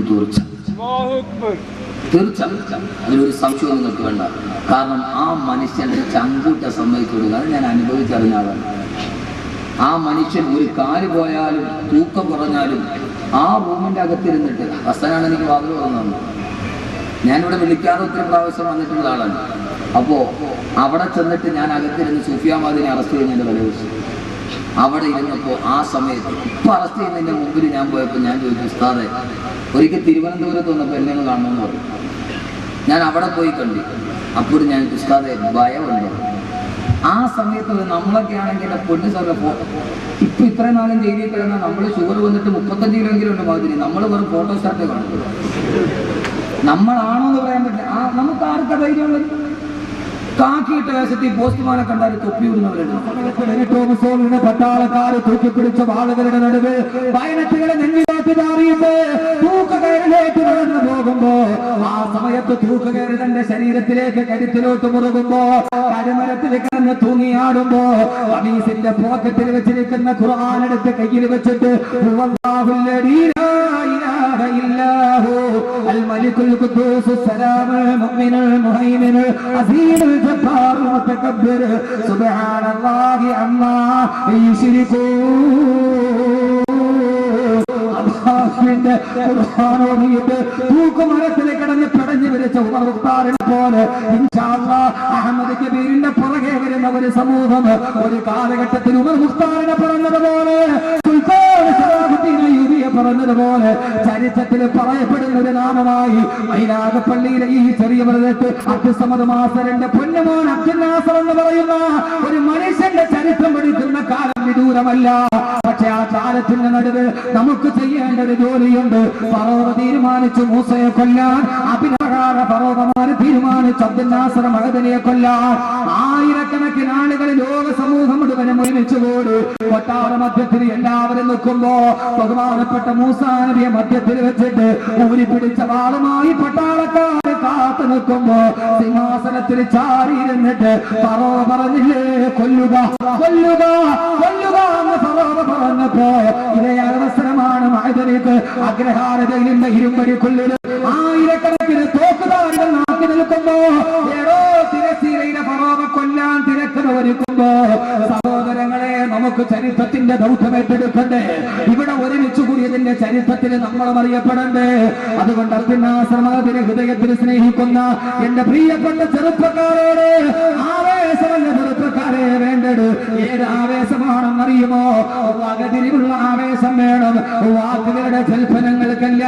ആ സമയത്ത് ഫറോവയുടെ കൊട്ടാരത്തിന്റെ നടുവില് ചരിത്രം പറയട്ടെ, ഫിറഔൻ പറയുകയാണ്, സഹോദരങ്ങളെ, മൂസയെ കൊല്ലാൻ പറയുമ്പോ ആയിരക്കണക്കിന് ആളുകള് പടയാളികൾ കുന്തുമുന്നിട്ട് നിൽക്കുമ്പോ ആ സമയത്തറാ ഫറോവയുടെ സിംഹാസനത്തിന്റെ ചുവട്ട് ഒരു ആളനക്കമുണ്ടായി. ആ സമയത്ത് ചാടി എഴുന്നേറ്റിട്ട് ഒരാൾ പറഞ്ഞു, ഇല്ല ഇല്ല, മൂസയെ കൊല്ലാൻ ഞാൻ സമ്മതിക്കില്ല. അല്ലാഹുവിന്റെ ഖുർആൻ പറയട്ടെ, വഖാല റജുലുൻ മുഅ്മിനുൻ മിൻ ആരി ഫിർഔന യക്തുമു ഈമാനഹു അതഖ്തുലൂന റജുലൻ അൻ യഖൂല റബ്ബി അല്ലാഹ് വഖദ് ജാഅകും ബിൽ ബയ്യിനാതി മിർ റബ്ബികും. ആ സമയത്ത് ഖുർആൻ പറയുകയാണ്, ഫറോവയുടെ സിംഹാസനത്തിന്റെ തൊട്ടടുത്ത് ചാടി എഴുന്നേറ്റ് ആരെന്നറിയോ? വഖാല റജുലുൻ, ഒരാണത്തമുള്ള ആൺകുട്ടി ചാടി എഴുന്നേറ്റു. ആൾത്തലപ്പുകളെ കണ്ടിട്ട് ഭയന്നില്ല, കുന്തം കണ്ടിട്ട് ഭയന്നില്ല. ചാടി എഴുന്നേറ്റിട്ട് ചോദിച്ചു, എന്താ നിങ്ങൾ ചെയ്യുന്നത്? അയാൾ ഫറോവയുടെ കുടുംബത്തിൽപ്പെട്ട ആളാണ്. അയാൾ വിളിച്ചു ചോദിച്ചു, എന്താ നിങ്ങൾ ചെയ്യുന്നത്? അതഖ്തുലൂന റജുലൻ അൻ യഖൂല റബ്ബി അല്ലാഹുവിനെ കുറിച്ച് പറഞ്ഞതിന്റെ പേര്, സത്യം വിളിച്ചു പറഞ്ഞതിന്റെ പേര് ഈ പാവപ്പെട്ട ചെറുപ്പക്കാരനെ നിങ്ങൾ കൊല്ലാൻ പോകുന്നുവോ? ആ മനുഷ്യൻ പരിസരം ശ്രദ്ധിച്ചില്ല, സാഹചര്യങ്ങൾ ശ്രദ്ധിച്ചില്ല. ചാടി എഴുന്നേറ്റിട്ട് പറഞ്ഞു, ഇല്ല ഇല്ല, എന്റെ സിരകളെ ഒരൽപ്പമെങ്കിലും ജീവൻ അവസാനിക്കുന്നിടത്തോളം കാലം ഞാനത് സമ്മതിക്കില്ലെന്ന് പറഞ്ഞ ചെറുപ്പക്കാരനെ പോലെ എന്റെ പ്രിയപ്പെട്ട സഹോദരങ്ങള്, ആണത്തമുള്ള ആൺകുട്ടിയാവണം. ആണത്തമുള്ള ആൺകുട്ടിയാണെന്നറിയോ? റമദാൻ 30 നോമ്പ് പിടിച്ചിട്ട് പെരുന്നാളിന് രാവിലെ പെരുന്നാൾ നിസ്കാരവും മൈനാഗപ്പള്ളി പള്ളിയിൽ കഴിഞ്ഞിട്ട് അങ്ങനെ കരുനാഗപ്പള്ളി തിയേറ്ററിൽ പോയി യഥാർത്ഥാറ മമ്മൂട്ടിയുടെ റിലീസ് പടത്തിന്റെ ആദ്യത്തെ ടിക്കറ്റ് എടുത്തിട്ട് തക്ബീർ വിളിക്കുന്നവൻ ആണത്തമുള്ള ആൺകുട്ടിയല്ല. റമദാൻ കഴിയുന്ന പെരുന്നാളിന്റെ പകലിൽ ളുഹർ നിസ്കാരമല്ല, പെരുന്നാൾ നിസ്കാരം കഴിഞ്ഞ് ഇവരേത് കോർപ്പറേഷനിൽ ലൈൻ നിന്നിട്ട് തലയുടെ മുകളിലൂടെ ചാടിയെടുത്തേക്ക് 10 കുപ്പി കക്ഷത്തിന്റെ ഇടയിൽ പിടിച്ച് ആവാസത്തോടെ ആണത്തമുള്ള ആൺകുട്ടിയല്ല. ആരാ മോനെ ആണത്തമുള്ള ആൺകുട്ടിയാരാ? അഭിനവകാല ഫറോവമാരുടെ മുമ്പിൽ അത്യുന്നാശ്രമത്തിൽ ജയിലിലടഞ്ഞാലും ഞങ്ങളതിനെ സമ്മതിക്കില്ലെന്ന് പറയുന്ന ഫറോവയുടെ സിംഹാസനത്തിന്റെ തൊട്ടടുത്ത് ചാടിയെഴുന്നേറ്റ ഒരു റജുലായി മാറാൻ, ആണത്തമുള്ള ആൺകുട്ടിയായി മാറാൻ കഴിയണം. അല്ലാഹു തൗഫീഖ് നൽകട്ടെ, അല്ലാഹു തൗഫീഖ് നൽകട്ടെ. ആണത്തമുള്ള ആൺകുട്ടിയാവേണ്ടത് എങ്ങനെയാ സഹോദരങ്ങളെ? അതെങ്ങനെയെന്നറിയോ? ഇവിടെ നിന്നിട്ട് കുരു തക്ബീർ വിളിച്ചാൽ ദൗത്യം തീരുമോ? അത് നമ്മുടെ സമരത്തിന്റെ ഭാഗമാണ്, അത് പ്രതിഷേധത്തിന്റെ ഭാഗമാണ്. പക്ഷേ കർമ്മപദത്തിൽ കടന്നു വരണം. ആണത്തമുള്ള ആൺകുട്ടിയാരെന്നറിയോ? ആണത്തമുള്ള ആൺകുട്ടിയാരെന്നറിയോ? ഇപ്പോൾ നമുക്ക് ചെയ്യേണ്ടത് എന്താ? അബ്ദുന്നാസർ മഅദനി ഉസ്താദ് കേരളത്തിന്റെ അങ്ങോളം ഇങ്ങോളമുള്ള പള്ളികളിൽ പ്രസംഗിച്ചു നടന്നു. കഴിഞ്ഞ ആഴ്ച കാസർഗോഡ് പ്രസംഗിച്ചപ്പോ ഞാൻ പറഞ്ഞു, അബ്ദുന്നാസർ മഅദനി വഅദ് പറഞ്ഞിട്ട് പൈസ പിരിച്ചുണ്ടാക്കിയ പള്ളിയുടെ മിഹ്റാബില് എല്ലാവരും ഒത്തിരുന്നിട്ടൊന്ന് ദുആ ചെയ്താ എപ്പോഴേ മഅദനി ജയിലിൽ ഇറങ്ങുമായിരുന്നു. സഹോദരങ്ങളെ, അഹമ്മദ് കബീർ വഅദ് പറഞ്ഞ് പിരിക്കാറുണ്ട്, പക്ഷേ പിന്നീട് അഹമ്മദ് കബീറിനെ ഓർക്കാൻ ആളുകൾ ഉണ്ടാവില്ല. അബ്ദുന്നാസർ മഅദനി പിരിച്ചു കൊടുത്തിട്ടുണ്ടാക്കിയ പള്ളിയുടെ മിഹ്റാബില് ഒന്നിച്ചിരുപത്തേഴാണ്ടാവിനോട് ദുആ ഉണ്ടായാൽ എപ്പോഴേ അദ്ദേഹം തിരിച്ചിറങ്ങുമായിരുന്നു. നന്ദി കെട്ടവർഗം തിരിഞ്ഞുകുത്തി. സഹോദരങ്ങളെ, അതുകൊണ്ട് നമുക്ക് ചെയ്യാനുണ്ട്. ആയിരക്കണക്കിന് മതപ്രഭാഷണ വേദികളിൽ വഴുതു പറഞ്ഞ ആ മനുഷ്യൻ ജീവിതത്തിൽ ജയിലിൽ പോയപ്പോഴും ഓർത്തതെന്നറിയോ? ജയിലിലേക്ക് അൻവാശേരിയുടെ മുറ്റത്ത് നിന്ന് ജയിലിലേക്ക് പോകാൻ വാഹനത്തിൽ കയറിയപ്പോ അബ്ദുന്നാസർ മഅദനി തിരിഞ്ഞു നോക്കിയത് മക്കളെ കെട്ടിപ്പിടിച്ചിട്ട് എന്റെ പ്രിയപ്പെട്ട മകൻ കവളത്തോട്ട് ചുംബനം കൊടുക്കുമ്പോ ഈ അൻവാറിന്റെ മുറ്റത്ത് നിന്ന് പോകുമ്പോ അദ്ദേഹം നോക്കിയൊരു നോട്ടമുണ്ട്. എന്റെ ജന്മത്തിന്റെ എല്ലാ പരിശ്രമങ്ങളും വെച്ച് ഞാൻ പടുത്തുയർത്തി ഈ അൻവാറിന്റെ മക്കള്, ഇവിടുത്തെ മുത്തല്ലിമീങ്ങള്, ഇവിടുത്തെ അഗതിയനാട് മക്കള് ആരാണെന്ന് കൈപിടിക്കാനുള്ളത്? ആരാണെന്ന് കൈപിടിക്കാനുള്ളത്? അബ്ദുന്നാസർ മഅദനിയോടുള്ള സ്നേഹമാത്മാർത്ഥമാണെങ്കിൽ ഇൻഷാ അല്ലാഹ് നമുക്ക് തീരുമാനിക്കാം. മഅദനി ഉസ്താദ് ജയിലിലാണെങ്കിലും ഇല്ല, മഅദനി ഉസ്താദ് ഞങ്ങളെ നശിക്കാൻ അനുവദിക്കില്ല. ഞങ്ങളുടെ ജീവിതത്തിൽ 3 നേരത്തെ ഭക്ഷണം കഴിച്ചിട്ട് ഒരു ദിവസം 10 രൂപ ബാക്കിയുണ്ടെങ്കിൽ അൻവാറിനെ ഞങ്ങൾ പിടിച്ചു നിർത്തുമെന്ന് പറയാൻ അബ്ദുന്നാസർ മഅദനിയുടെ ശരീരമേ ജയിലിലുള്ളൂ. റൂഹിരിക്കുന്നത് അൻവാറിന്റെ ഉള്ളിലാ, റൂഹിരിക്കുന്നത് ബഹുമാറുന്ന മക്കളുടെ അടുത്താണ്. ഇല്ല, ഫറോവയുടെ സിംഹാസനത്തിന്റെ ചാരത്തെഴുന്നേറ്റ് നിന്നിട്ട് ചരിത്രത്തിന്റെ ദൗത്യം നിർവഹിച്ച ഒരു ആൺകുട്ടിയുടെ ധർമ്മമേടെന്നറിയോ? ഇപ്പൊ നമ്മൾ ചെയ്യേണ്ട ഏറ്റവും വലിയ ദൗത്യം എന്റെ സഹോദരങ്ങളെ ഈ അൻമാറിനെ ഒന്ന് പിടിച്ചു നിർത്തണം. അബ്ദുൽ നാസർ മഅ്ദനിയുടെ ജന്മത്തിന്റെ സാഫല്യം ഉണ്ടാകണം. അങ്ങനത്തെ ആൺകുട്ടിയായി മാറണം. ആ ആൺകുട്ടികൾക്ക് വേണ്ടിയാണ് ചരിത്രം വഴിമാറി നിന്നത്. ആ ആൺകുട്ടികൾക്ക് വേണ്ടിയേ ചരിത്രം പറഞ്ഞിട്ടുള്ളൂ. ചെറുപ്പക്കാരെ, നിങ്ങളെപ്പോലൊരു ആൺകുട്ടിയല്ലേ ബഹുമാനപ്പെട്ട ഖുബൈബ് ഇബ്നു അദി റളിയല്ലാഹു അൻഹു. ഖുബൈബ് റളിയല്ലാഹു അൻഹുവിനെ തൂക്കിലേറ്റിയപ്പോ കഴുമരത്തിന്റെ മുമ്പിലോട്ട് നടത്തിക്കൊണ്ടു പോവുകയാണ്. തൊലിയുരിഞ്ഞ സുന്ദരി പെണ്ണിനെ കാണിച്ചിട്ട് മക്കാ ഖുറൈശികൾ ചോദിച്ചില്ലേ, ഏ ഖുബൈബേ, അലൈക നഈമു ദുനിയാ, ഈ ദുനിയാവിലെ സർവ്വ ആഡംബരങ്ങളും നിനക്ക് തരാണ്. അള്ളാനെ തള്ളി പറയാൻ പറഞ്ഞപ്പോ, റസൂലിനെ തള്ളി പറയാൻ പറഞ്ഞപ്പോ, സുന്ദരി പെണ്ണിന്റെ ചൂടും അനുഭവിക്കാൻ അവസരം ചൂണ്ടിക്കാണിച്ചപ്പോ ആ സമയത്ത് കരുമരത്തിന്റെ നേരെ നടന്നിരുന്ന് കരുമരത്തിന്റെ തൂക്കുകയറെടുത്ത് കരുമരത്തിന്റെ തൂക്കുകയറ് സ്വന്തം കഴുത്തിലോട്ട് എടുത്തിട്ടിട്ട് ആ കരുമരത്തിൽ കിടന്ന് ഖുബൈബ് റളിയല്ലാഹു അൻഹു പിടയുമ്പോ, സഹോദരങ്ങളെ, അള്ളാന്റെ ഖുർആൻ സ്വാഗതം പറഞ്ഞില്ലേ? ഇവിടെ ഒരു നോട്ടീസ് ഉണ്ട്. ആ നോട്ടീസിൽ നിങ്ങൾ നോക്കി, എത്രയോ സ്വാഗത പ്രഭാഷകരുണ്ട്. എന്തിനാണ് സ്വാഗതം പറയുന്നത്? ഇവിടെ വന്ന വിശിഷ്ടാദികളെ പുകഴ്ത്തി പറയാൻ, ആളുകളെ കുറിച്ച് പുകഴ്ത്തി പറയാൻ. പൊന്നുമോനെ, പുകഴ്ത്തേണ്ടതെപ്പോഴെന്നറിയോ?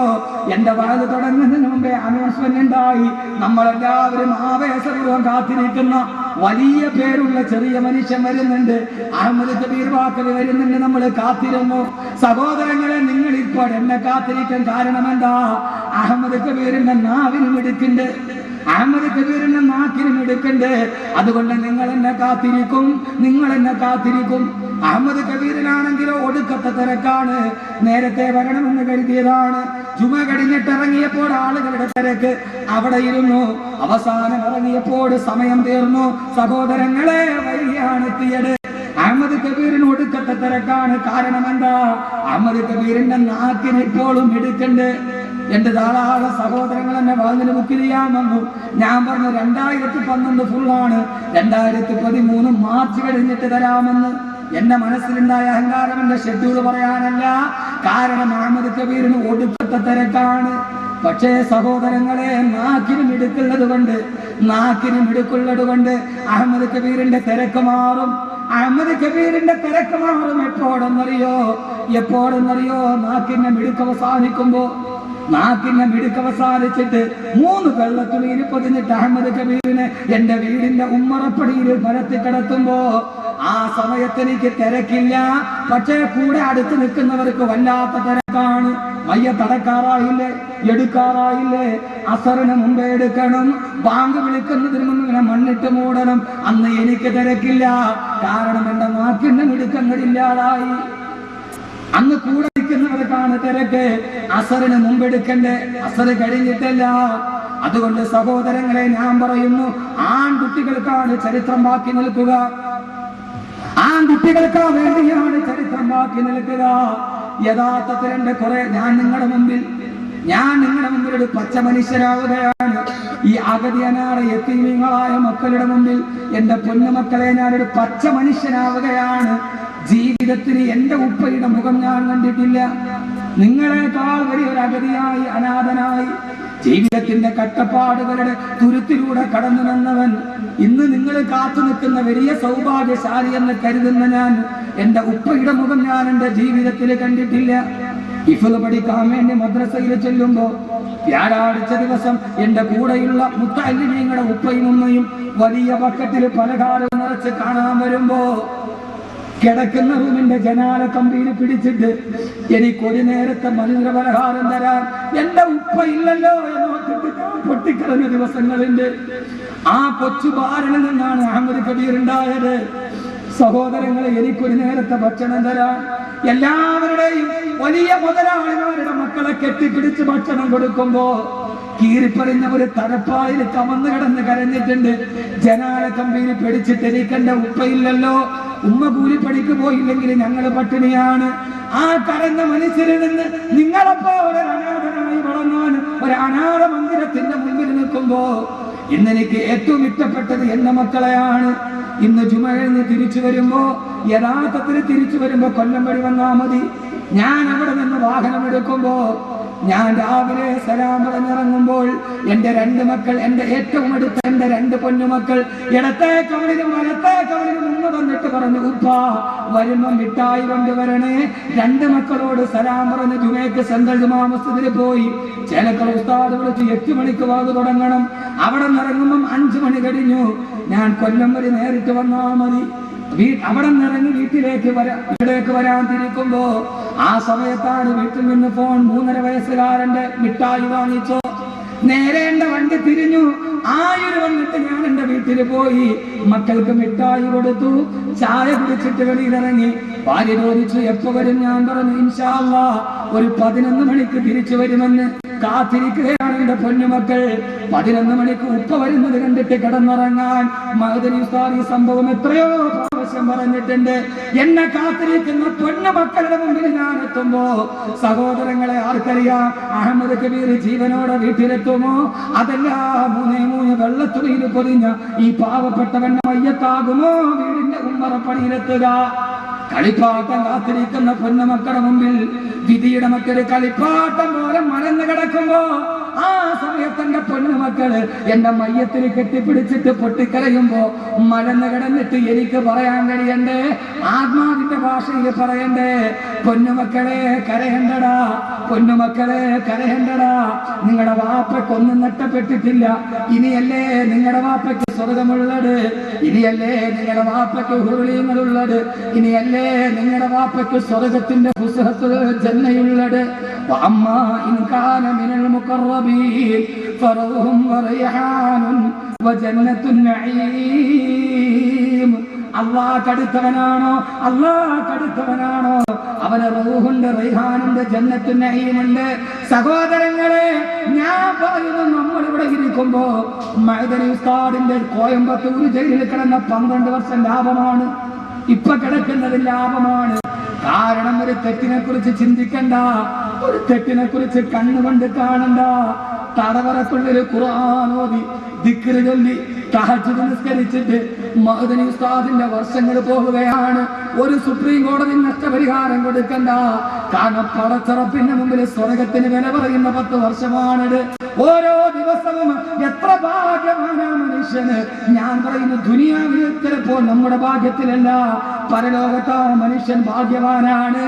ആ മനുഷ്യൻ ഭാഗ്യവാനാണ്. അതുകൊണ്ട് സഹോദരങ്ങളെ, നാവിടുക്ക് നഷ്ടപ്പെടുമ്പോ ആ സമയത്ത് എന്ത് ചെയ്യണം? അള്ളാന്റെ ഖുർആൻ സ്വാഗതം പറയണം. ഖുബൈബ് റളിയല്ലാഹു അൻഹു കിടന്ന് പെടയുകയാണ്. അള്ളാഹുവിന്റെ ഖുർആൻ സ്വാഗതം പറഞ്ഞില്ലേ? യാ അയ്യത്തുഹൻ നഫ്സുൽ മുത്മഇന്ന ഇർജിഇ ഇലാ റബ്ബികി റാദിയതൻ മർദിയാ. ഖുബൈബ് റളിയല്ലാഹു അൻഹു വഫാത്തായ പറഞ്ഞ ആയത്താണിത്. സന്തോഷമടഞ്ഞ ആത്മാവേ, അല്ലാഹുവിന്റെ സ്വർഗത്തിലേക്ക് കടന്നു വരിക, അല്ലാഹുവിന്റെ സ്വർഗത്തിലോട്ട് കടന്നു വരിക. അതുകൊണ്ട് മരിക്കുന്ന സമയത്ത് വീരപുരുഷനായിട്ട് മരിക്കണം, വീരനായിട്ട് മരിക്കണം. അതിനാരാകണം? കാല റജുലൻ, ആൺകുട്ടിയാവണം. റജുലൻ ആൺകുട്ടിയാവണം. ആൺകുട്ടിയാരാ? ആൺകുട്ടിക്ക് 7 മുഖലക്ഷണം ഖുർആൻ പറയുന്നുണ്ട്. നമുക്ക് പിന്നീട് അധികം സംസാരിക്കാം. അള്ളാഹു തൗഫീഖ് നൽകട്ടെ. അങ്ങനെ ഒരു ആൺകുട്ടിയായി നമ്മുടെ ദൗത്യം നമുക്ക് പൂർത്തീകരിക്കണം. അള്ളാഹു തൗഫീഖ് നൽകട്ടെ. അള്ളാഹു ആൺകുട്ടിയാക്കി തരാം. ആൺകുട്ടി എന്ന് പറഞ്ഞാൽ ആൺകുട്ടിക്ക് 7 ലക്ഷണം ഖുർആൻ പറയുന്നുണ്ട്. ഖുർആൻ സൂറത്ത് തൗബ, സൂറത്ത് നൂർ. അത് ഇൻഷാ അല്ലാഹ് നമുക്ക് പിന്നീട് ഒരിക്കൽ കടന്ന് പറയാം. കാരണം അത് പറയാനുള്ള സമയമില്ല. അള്ളാഹു സ്വീകരിക്കട്ടെ, അള്ളാഹു സ്വീകരിക്കട്ടെ. ആൺകുട്ടിയാരാ? മരിക്കുന്ന സമയത്ത് ഖുർആൻ സ്വാഗതം പറഞ്ഞു. മരിക്കുന്ന സമയത്ത് ഖുർആൻ സ്വാഗതം പറഞ്ഞു. അള്ളാഹു ആ അവസ്ഥയിൽ നമ്മളെ എത്തിക്കട്ടെ. അള്ളാഹു ആ അവസ്ഥയിൽ നമ്മളെ എത്തിക്കട്ടെ. എന്താ പറയാത്തത്? എന്താ പറയാത്തത്? അള്ളാഹു ആൺകുട്ടിയാക്കി തരാം. അള്ളാഹു ആൺകുട്ടിയാക്കി തരാം ഇൻഷാ അല്ലാഹ്. പക്ഷെ അതിനെന്തുണ്ടാവണം? ദുനിയാവിനെ വിടണം, ആഖിറത്തെ കുറിച്ച് ചിന്തിക്കണം ഇൻഷാ അല്ലാഹ്. ഇവിടെ ഒരു ആൺകുട്ടി നമ്മുടെ അൻവാറിന് വേണ്ടി മഅ്ദനി ഉസ്താദിന്റെ ഏറ്റവും വലിയ സ്വപ്നം ഇതാണ്. നമ്മൾ മഅ്ദനി ഉസ്താദിനോട് കാണിക്കേണ്ട ഏറ്റവും വലിയ സ്നേഹം ഈ അൻവാർ തകരാൻ, ഈ അൻവാർ തളരാൻ നമ്മൾ ഇടവരുത്തരുത് ഇൻഷാ അല്ലാഹ്. ഇൻഷാ അല്ലാഹ് നമ്മുടെ കയ്യിൽ 10 രൂപയുള്ളൂ, അത് ഇവിടെ കൊടുത്തിട്ട് ഇൻഷാ അല്ലാഹ് നമുക്കത് ചെയ്യാൻ കഴിയും. അള്ളാഹു തൗഫീഖ് നൽകട്ടെ, അള്ളാഹു തൗഫീഖ് നൽകട്ടെ. ഇൻഷാ അല്ലാഹ് ഒരു ആൺകുട്ടി മൈക്കാട് ഷാ നമ്മുടെ അൻവാർശേരിക്ക് വേണ്ടി ഒരു ഫണ്ട് ബഹുമാനനായ മാത്തൂർ ഉസ്താദിന്റെ കയ്യിൽ അള്ളാഹു കബൂലാക്കട്ടെ, അള്ളാഹു കബൂലാക്കട്ടെ, അള്ളാഹു സ്വീകരിക്കട്ടെ. ആ തൃക്കരങ്ങളെ തെറ്റുവാരുമ്പോൾ ഷായെ സംബന്ധിച്ചിടത്തോളം ഒരു വലിയ ഭാഗ്യമാണ്.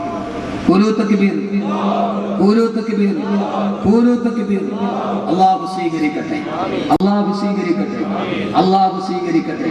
റബ്ബ് സുബ്ഹാനഹു വ തആല ഖൈറും ബറക്കത്തും നൽകി അനുഗ്രഹിക്കട്ടെ. അദ്ദേഹം നമുക്കറിയാം, കൊല്ലത്തെ ഒരു വലിയ ബിസിനസ്സുകാരനാണ്. അദ്ദേഹത്തിന്റെ സമ്പത്തിന്റെ ഒരു ഭൂരിഭാഗം ഞാൻ മഅദിനെ അറസ്റ്റ് ചെയ്യുന്നതിന് മുമ്പ് ഇവിടെ വന്നപ്പോൾ ഷായോട് ഞാൻ സംസാരിച്ചു. ഉസ്താദെ, മഅദിനി ഉസ്താദിന്റെ സ്ഥാപനത്തിന് വേണ്ടി അതിനുവേണ്ടി ചെലവഴിക്കുന്നതിന് എനിക്ക് ഒരു മനസ്സിന് ഒരു താല്പര്യം എന്നുള്ളത് അദ്ദേഹം എന്നോട് പറഞ്ഞു. അള്ളാഹു സ്വീകരിക്കട്ടെ, അള്ളാഹു സ്വീകരിക്കട്ടെ.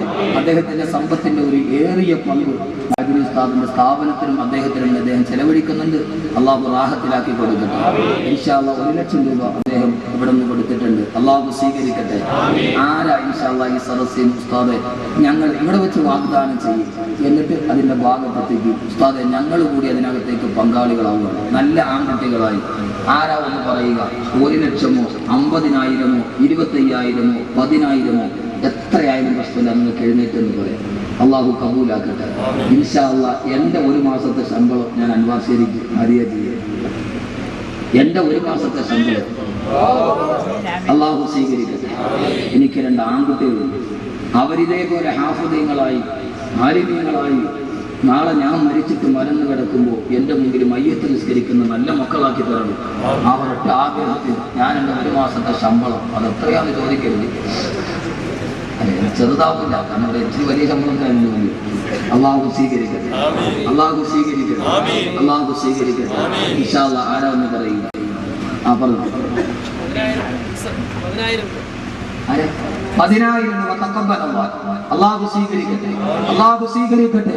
ഇൻഷാ അല്ലാഹ് മാത്തൂർ ഉസ്താദിന്റെ സദസ്സിൽ വെച്ച് പറയുന്ന ഈ കാര്യം അള്ളാഹു ഒരിക്കലും ഏത് ആഗ്രഹമാണോ അത് സാധ്യവെച്ചിട്ട് പറഞ്ഞോളി. അള്ളാഹു കബൂലാക്കട്ടെ. രണ്ടാമത്തെ പറഞ്ഞ കൈവെക്കിയിട്ട് പറഞ്ഞോളി. മഅദിനി ഉസ്താദിന്റെ സുബീർ എത്ര 10,000 രൂപ തഖബ്ബൽ അല്ലാഹ്. അള്ളാഹു സ്വീകരിക്കട്ടെ. അല്ലാഹുവേ നീ സ്വീകരിക്കണേ തമ്പുരാനെ, നീ സ്വീകരിക്കണേ തമ്പുരാനെ. ബഹുമാനായ മാത്തൂർ ഉസ്താദിന്റെ മുമ്പിൽ വെച്ച് പറയുന്ന ഈ സദഖ അല്ലാഹുവേ ഇവരുടെ ആഗ്രഹങ്ങൾ ഏതാണോ അത് സഫലീകരിക്കണേ അല്ലാഹ്. അവരുടെ മക്കളെ നീ സാലിഹീങ്ങളാക്കണേ അല്ലാഹുവേ, ഹാഫിളീങ്ങളാക്കണേ അല്ലാഹുവേ.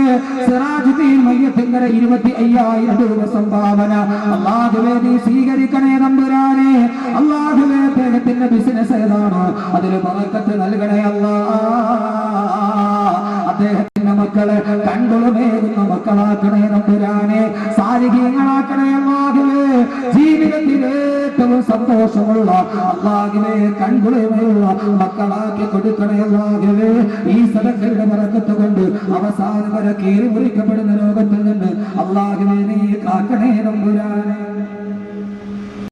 കമല സുറൈയുടെ ബഹുമാനനായ അബ്ദുള്ള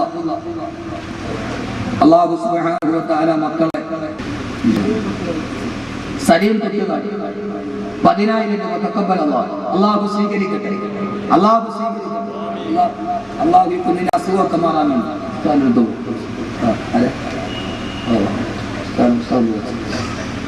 ഇൻഷാ അല്ലാഹ് ഞാൻ ദുആയിൽ പറയുന്ന മാത്തൂർ ഉസ്താദിന്റെ ദുആ ഉണ്ടാകും. 10,000 രൂപ അല്ലാഹു കബൂലാക്കട്ടെ. ഒരു സഹോദരൻ 5,000 രൂപ കുടുംബത്തിൽ ഖൈറിനും ജോലിയിൽ പുരോഗതിക്കും ഈമാനും കൂടി മരിക്കാൻ വേണ്ടി അല്ലാഹു സുബ്ഹാനഹു വ തആല ജോലിയിൽ ഖൈർ നൽകട്ടെ. അല്ലാഹു സുബ്ഹാനഹു വ തആല എല്ലാവിധ പുരോഗതി നൽകി അനുഗ്രഹിക്കുമാറാകട്ടെ. റബ്ബ് സുബ്ഹാനഹു വ തആല കുഞ്ഞിനെ അല്ലാഹു സാലിഹാക്കി ലോകത്തിന് ശിഫ നൽകി അല്ലാഹു അനുഗ്രഹിക്കുമാറാകട്ടെ. റബ്ബ് സുബ്ഹാനഹു വ തആല ഖൈറും ബറക്കത്തും നൽകി അനുഗ്രഹിക്കുമാറാകട്ടെ. അബ്ദുല്ലാഹ് 5,000 രൂപ അല്ലാഹു കബൂലാക്കട്ടെ, അല്ലാഹു സ്വീകരിക്കട്ടെ. അല്ലാഹു അദ്ദേഹത്തിന്റെ മക്കളെ അബ്ദുള്ളയാണ് എന്ന കാസറ്റെല്ലാം റെക്കോർഡ് ചെയ്തു. ലോകാവസാനം എന്ന് പറയുന്ന കാസറ്റിന്റെ എഡിറ്റിംഗ് നിർവഹിച്ചത് അബ്ദുള്ളയാണ്. അത് ഇത്രയും ലോകത്തുണ്ടാവാൻ ഇത്രയും പ്രചരപ്രചാരങ്ങളായതിന് കാരണം തന്നെ എഡിറ്റിംഗ്. അല്ലാഹു നല്ല സന്തോഷത്തോടെ അല്ലാഹു ദീനിന്റെ മാർഗത്തിൽ നിലനിർത്തി കൊടുക്കട്ടെ. മക്കളെ അല്ലാഹു സാലിഹീങ്ങളാക്കി കൊടുക്കട്ടെ, ഹാഫിളുകളാക്കി കൊടുക്കട്ടെ. കുടുംബജീവിതം ഐശ്വര്യ സമാധാനം നൽകി അനുഗ്രഹിക്കട്ടെ. അൻവർ ഷാ കുമ്മനം 5,000 രൂപ അല്ലാഹു സ്വീകരിക്കട്ടെ. അല്ലാഹു നല്ല പ്രതിഫലം നൽകി അനുഗ്രഹിക്കട്ടെ. ഷിഹാബ് മൈനാഗപ്പള്ളി 5,000 രൂപ സംഭാവന അള്ളാഹു സ്വീകരിക്കുമാറാകട്ടെ. റബ്ബ് സുബ്ഹാനഹു വ തആല ഖൈറും ബറക്കത്തും നൽകി അനുഗ്രഹിക്കുമാറാകട്ടെ. എല്ലാവിധ ഖൈറാത്തുകളും ബദറുദ്ദീൻ മയ്യിത്തിന്റെ മരണപ്പെട്ട പിതാവിന് വേണ്ടി 10,000 രൂപ തഖബ്ബൽ അല്ലാഹു സ്വീകരിക്കട്ടെ. ഞാൻ അവിടെ തന്നെ ഇരുന്ന ഉസ്താദിന്റെ ദുആ കഴിഞ്ഞിട്ട് പോകാവൂ, ഞാൻ കൂടുതൽ ദീർഘിപ്പിക്കുന്നില്ല. റബ്ബ് സുബ്ഹാനഹു വ തആല എല്ലാവിധ ഖൈറാത്തുകളും അല്ലാഹു നൽകി അനുഗ്രഹിക്കട്ടെ. ഷമീർ കാരാളിമുക്ക് 15,000 രൂപ. ഷമീർ കാരാളിമുക്ക് അല്ലാഹു സ്വീകരിക്കട്ടെ. അല്ലാഹു നല്ല പ്രതിഫലം കൊടുത്ത് അനുഗ്രഹിക്കട്ടെ. മഹദരി ഉസ്താദിനോട് നമ്മുടെ സ്നേഹം ബിസിനസ്സിൽ ബറക്കത്തുണ്ടാകുന്ന ഒരു സഹോദരൻ ഉണ്ടായിരുന്നു. ഇബ്രാഹിം കുട്ടി മുസ്ലിയാർ കൂട്ടിക്കട 5,000 രൂപ. ഇബ്രാഹിം കുട്ടി ഉസ്താദ് കൂട്ടിക്കട അല്ലാഹു ആഫിയത്ത് നൽകട്ടെ, അല്ലാഹു ഖൈർ നൽകട്ടെ, അല്ലാഹു ആരോഗ്യത്തോടെ ദീർഘായുസ്സ് കൊടുത്ത് അനുഗ്രഹിക്കട്ടെ. ഉസ്താദിന്റെ മക്കളെ അല്ലാഹു ഇൽമിന്റെ പാതയിലൂടെ അല്ലാഹു നടത്തി ദുനിയാവിൽ മാത്രത്തിൽ ഖൈർ നൽകി അനുഗ്രഹിക്കട്ടെ. ഒരു സഹോദരൻ 5,000 രൂപ സംഭാവന. നവാസ് തോട്ടുവാൻ 10,000 രൂപ. അള്ളാഹുവിന്റെ ഇരട്ടി പ്രതിഫലം നീ ജീവിതത്തിൽ നൽകണേ അള്ളാഹുവേ. അവരത് പറയുമ്പോൾ മനസ്സിൽ എന്താഗ്രഹമാണോ അത് നീ സബലീകരിച്ചു കൊടുക്കണേ തമ്പുരാനെ. എല്ലാവിധ നന്മകളും നൽകി അനുഗ്രഹിക്കുന്നു. നാസർ പിന്നുവിള 10,000 രൂപ. നജീബ് കല്ലുംകുളത്ത് 5,000 രൂപ. അബ്ദുറഹീം നോക്കുവാൻ 25,000 രൂപ. അല്ലാഹു സ്വീകരിക്കട്ടെ. ഒരു തക്ബീർ, ഒരു തക്ബീർ, ഒരു തക്ബീർ. അല്ലാഹുവേ നീ സ്വീകരിക്കണേ തമ്പുരാനെ. ഈ സദഖ തമ്പുരാനെ, ഈ സദഖ ചെയ്യുന്ന ഓരോ സഹോദരങ്ങൾ എന്തെങ്കിലും രോഗങ്ങളുണ്ടെങ്കിൽ ശിഫ നൽകണേ അല്ലാഹ്. എത്രയോ സദസ്സിൽ ആമാശയത്തിൽ ക്യാൻസർ ബാധിച്ചിട്ട് പൊടുത്തും മാറി മൂത്രാശയത്തിലൂടെ വെളിയിൽ പോയ രോഗികൾ ഈ സദസ്സിലെ ദുആ കൊണ്ട് രക്ഷപ്പെട്ടിട്ട് ഹജ്ജ് ചെയ്ത് തിരിച്ചു വന്നിട്ടുണ്ട്. കരുണക്കടലേ, ഏത് ആഗ്രഹമാണോ അത് നീ സബലീകരിക്കണേ തമ്പുരാനെ. എല്ലാവിധ നന്മകളും നൽകി അനുഗ്രഹിക്കണേ അല്ലാഹുവേ. അബ്ദുറഹീം മുനീർ മനസ്സിൽ 10,000 രൂപ. അബ്ദുറഹീം മുനീർ മനസ്സിൽ 10,000 രൂപ. അള്ളാഹു സ്വീകരിക്കട്ടെ, അള്ളാഹു സ്വീകരിക്കട്ടെ. ഒരു സഹോദരൻ 1000 രൂപ സംഭാവന. അള്ളാഹു ഹലാലായ മുറാദുകളെ ഹാസിലാക്കി കൊടുക്കുമാറാകട്ടെ. ഇൻഷാ അല്ലാഹ് ഒരു കാര്യം കൂടി, ഇവിടെ സദഖകളൊക്കെ പറഞ്ഞ കബീർ ഉസ്താദ് എവിടെയൊക്കെ വാത് പറയണോ അവിടെയൊക്കെ ഇൻഷാ അല്ലാഹ് നിങ്ങൾക്ക് വേണ്ടി വേണം. ഉമ്മനത്തോ എവിടെയോ കിടന്നുറങ്ങിയാലും നാളെ നിങ്ങളറിയാത്ത ഒരു സമൂഹം ആമീൻ പറയും. അതാണ് നമ്മുടെ ജീവിതത്തിന്റെ ഏറ്റവും വലിയ സമ്പത്ത്. അള്ളാഹു സ്വീകരിക്കട്ടെ, അള്ളാഹു സ്വീകരിക്കട്ടെ. അബ്ദുസ്സമദ് അള്ളാഹു സ്വീകരിക്കുമാറാകട്ടെ. ഇൻഷാ അല്ലാഹ് അബ്ദുൽ ഉസ്താദ് ദുആ ചെയ്യും.